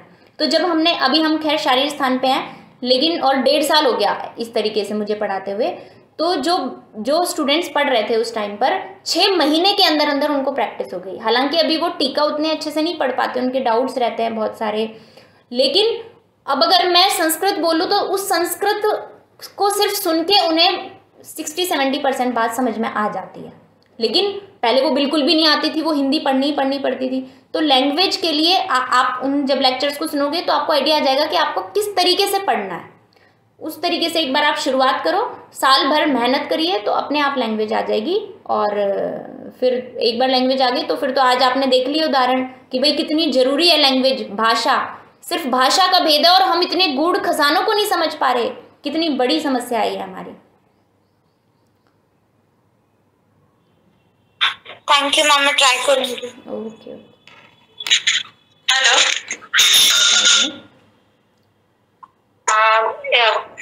मैम, अगर वातज प्रमेय है, हाँ जी, तो उसमें अगर अग्निमांद्य है तो उसमें हम कौन सा अग्निदीपन की द्रव्य दे सकते हैं जो अच्छा रहेगा उसके लिए, क्योंकि उष्ण है ना व्यक्ति, तो ऐसा भी नहीं कि ज्यादा उष्ण तिष्ण देंगे। तो जैसे आपने उस संजीवनी बोला तो वो ठीक रहेगा या फिर? हाँ, संजीवनी दे सकते हैं उस पेशेंट को, और उसको हम थोड़ी सी तिक्त चीज भी ऐड कर सकते हैं या तिक्त घृत भी ऐड कर सकते हैं हम, क्योंकि हमारे शास्त्र बोलता है कि अगर वात का अनुबंध हो गया तो हम वात या पित्त का, तो उसके अकॉर्डिंग हम घृत या तेल को ऐड करवा सकते हैं। तो थोड़ा सा कुछ हमें ऐसा ही उपाय करना पड़ेगा जिसमें तिक्त हो, और कटु भी हो सकता है लेकिन अल्प मात्रा में, तिक्त को प्रधान रखना है। और घी या तेल का कॉम्बिनेशन अकॉर्डिंग टू पेशेंट अगर हमें करना है, क्योंकि वातज में संतर्पण कर सकते हैं हम, तो सिद्ध घृत भी दे सकते हैं वहां पर संतर्पण, लेकिन धीरे से ऐसे ही दे सकते हैं क्योंकि अग्निमंद है। संतर्पण का मैं आपको एक्सपीरियंस बताती हूँ। जो वातज प्रमेह के लोग आते हैं, अक्सर प्रमेह के नाम से ही लोग क्या करते हैं, जौ खाना शुरू कर देते हैं, मतलब खाते ही हैं सब, लेकिन संतर्पण जन्य और अवतर्पण जन्य में अंतर है। हमें अवतर्पण जन्य में जौ नहीं देना है। तो मैं जो अपने पेशेंट्स के लिए करती हूँ वो यही करती हूँ कि 1 गिलास दूध का शुरू करवा दिया, रात को टाइम से सोना है, सुबह टाइम से उठना है, भाग दौड़ उनकी जिंदगी से हटानी है, चिंता मुक्त करना है उनको, और साथ में उनको ये करना है कि त्रिभंग वगैरह कुछ ऐसी जो संतर्पण, अभ्रक जो है वो बहुत अच्छा बल्ले है, या वसंत कुसुमाकर अगर वो अफोर्ड कर सकता है तो ऐसी चीज़ें हम ऐड कर दें। तिक्त ज़्यादा ऐड ना करें, और साथ में जो अनाज है ना वो फिर से गेहूँ लें हम, चाहे उसको हम बोले कि पुरान गेहूं लो आप, लेकिन जौ हटाना है, क्योंकि जौ में रुक्षता बहुत ज्यादा होती है और रुक्षता के कारण उसका वायु बढ़ा हुआ रहता है और उसका ब्लड शुगर जो है वो गड़बड़ ही मिलेगा हमें। तो अगर वो लीन एंड थिन है, हमें लग रहा है कि वो अवतर्पण जन्य ही है, तो हमें उसको गेहूं ही चलाना चाहिए। और ये मैंने अपने बहुत सारे पेशेंट्स में किया और उसके बहुत अच्छे रिजल्ट मिले। तो सिर्फ आहार विहार को कुछ इस तरीके से हम सेट कर देना तो उसकी अग्नि भी ठीक हो जाती है और उसका ब्लड शुगर भी लगभग नॉर्मल आ जाता है, फिर हमें कम दवाई देने की जरूरत पड़ती है। चावल बिल्कुल नहीं देने का है ऐसे पेशेंट में। चावल में समस्या ये है, पुरान चावल भी दे सकते हैं, लेकिन उसमें समस्या ये है कि वो जल्दी पच जाता है। जल्दी पचेगा तो वो भूख ज़्यादा बार लगेगी, लेकिन गोधूम कंपैरेटिवली थोड़ा गुरु होता है, तो थोड़ा बहुत चावल मैं अलाउ करती हूँ पेशेंट को कि आप ले सकते हो, और वो लेते भी हैं और ठीक भी रहता है, पेशेंट को इतना कोई समस्या नहीं होती है। लेकिन गोधूम हमें वाला ऐड करना चाहिए। और ये संजीवनी हम कितने दिन तक दे सकते हैं सेफली है, क्योंकि उसमें गौमूत्र की गाय भी है इसलिए। संजीवनी तो हम लंबा दिन तक से, प्रमेह के पेशेंट में कोई हानि नहीं है। मेरे एक पेशेंट को अभी चल रही है जो रिसेंटली, वो 1 महीने से चल रही है, तो उनका बीच में, हमें पेट का ध्यान रखना है। अगर हम पेट सही कर देते हैं ना तो ब्लड शुगर वैसे भी काफ़ी हद तक कंट्रोल में हो जाता है। तो ये वातज टाइप का प्रमेह का रोगी था और इसको अवतर्पण ही चला रहे थे और बहुत दिनों से इसका ब्लड शुगर नॉर्मल नहीं आ रहा था। तो मैंने वो सब चीज़ें करेक्ट की, RVR वाली, और थोड़ा उसको संजीवनी दिया और फलत्रिकादि के अनुपान से दे दिया संजीवनी मैंने, आर्द्रक के अनुपान से ना देके। तो इधर फलत्रिकादि क्या है कि थोड़ा तिक्त रस भी जाएगा, साथ में संजीवनी जो है अपना वैसे काम करेगा, दीपन का, अनुलोमन का। तो तुरंत नॉर्मल आ गया था पेशेंट का 10 दिन के अंदर। लेकिन अभी मैंने महीने भर से चला रखी है क्योंकि पेशेंट का कुछ आहार विहार बीच में गड़बड़ कर दिया था उन्होंने, पर मैंने सोचा है जैसे ही वो नॉर्मल हो जाएगा तो बंद कर देंगे। तो महीना 1.5 महीना आराम से चला सकते हैं। आप इसे 10 और 6 बजे ऐसा रहेगा, ठीक रहेगा कि खाने से 2 घंटे पहले दीपन पाचन तो आम पाचन की तरफ भी इनकी उसका काम हो उस हिसाब से। औषधि काल पूछना चाह रहे हैं आप? या वो हमें डिसाइड करना पड़ेगा इस बेसिस पे कि हम क्या फल चाहते हैं उससे। जैसे अगर हमें लग रहा है कि हमें ये पूर्ण वीर्य से इसकी औषधि काम करे, तब तो हमें उसको प्रातःकाल ही देना चाहिए क्योंकि प्रातःकाल की औषधि पूरे वीर्य से काम करती है। और हमें लगता है कि नहीं, अग्नि ठीक ठाक है और ऐसी कोई मेजर प्रॉब्लम नहीं है, तो सिर्फ हमें कफ पे काम कराने के लिए देनी है, तो ऐसे पेशेंट्स को मैं कई बार खाना खाने के 1 घंटे बाद, आधा 1 घंटे बाद औषधि देती हूँ। तो उसमें भी बहुत जल्दी ब्लड शुगर कंट्रोल में आ जाता है। ये खासकर मैं संतर्पण जन्य में करती हूँ।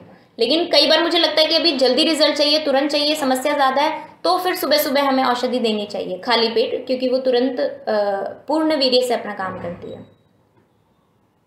तो फलत्रिकादि कषाय दे रहे हैं आप, उसके साथ में संजीवनी दे रहे हैं, वो भी सुबह अनुपान के एक बार बस, हाँ एक बार बस हो जाता है या फिर एक ही बार? मैं पेशेंट बुलाती हूँ, 7 दिन का रिस्पॉन्स देखती हूँ, अगर लगता है कि ज़रूरत है तो फिर उसको बाद में, किसी को शाम को खाली पेट दे सकते हैं, किसी को रात में सोते टाइम दे सकते हैं, किसी को खाना खाने के बाद दे सकते हैं। तो ये तो बहुत सारी कंडीशंस पर डिपेंड करेगा। पेशेंट आपको आके हर हफ्ते या 10 दिन में अपडेट देगा तो हम डिसाइड कर पाएंगे क्या करना है। चलिए हम आम पाचन के लिए 10 या 6 बजे देंगे तो वो भी अच्छा रहता है कि खाने से पहले 2 घंटे, तो उससे, क्योंकि वो पूरे वीर्य से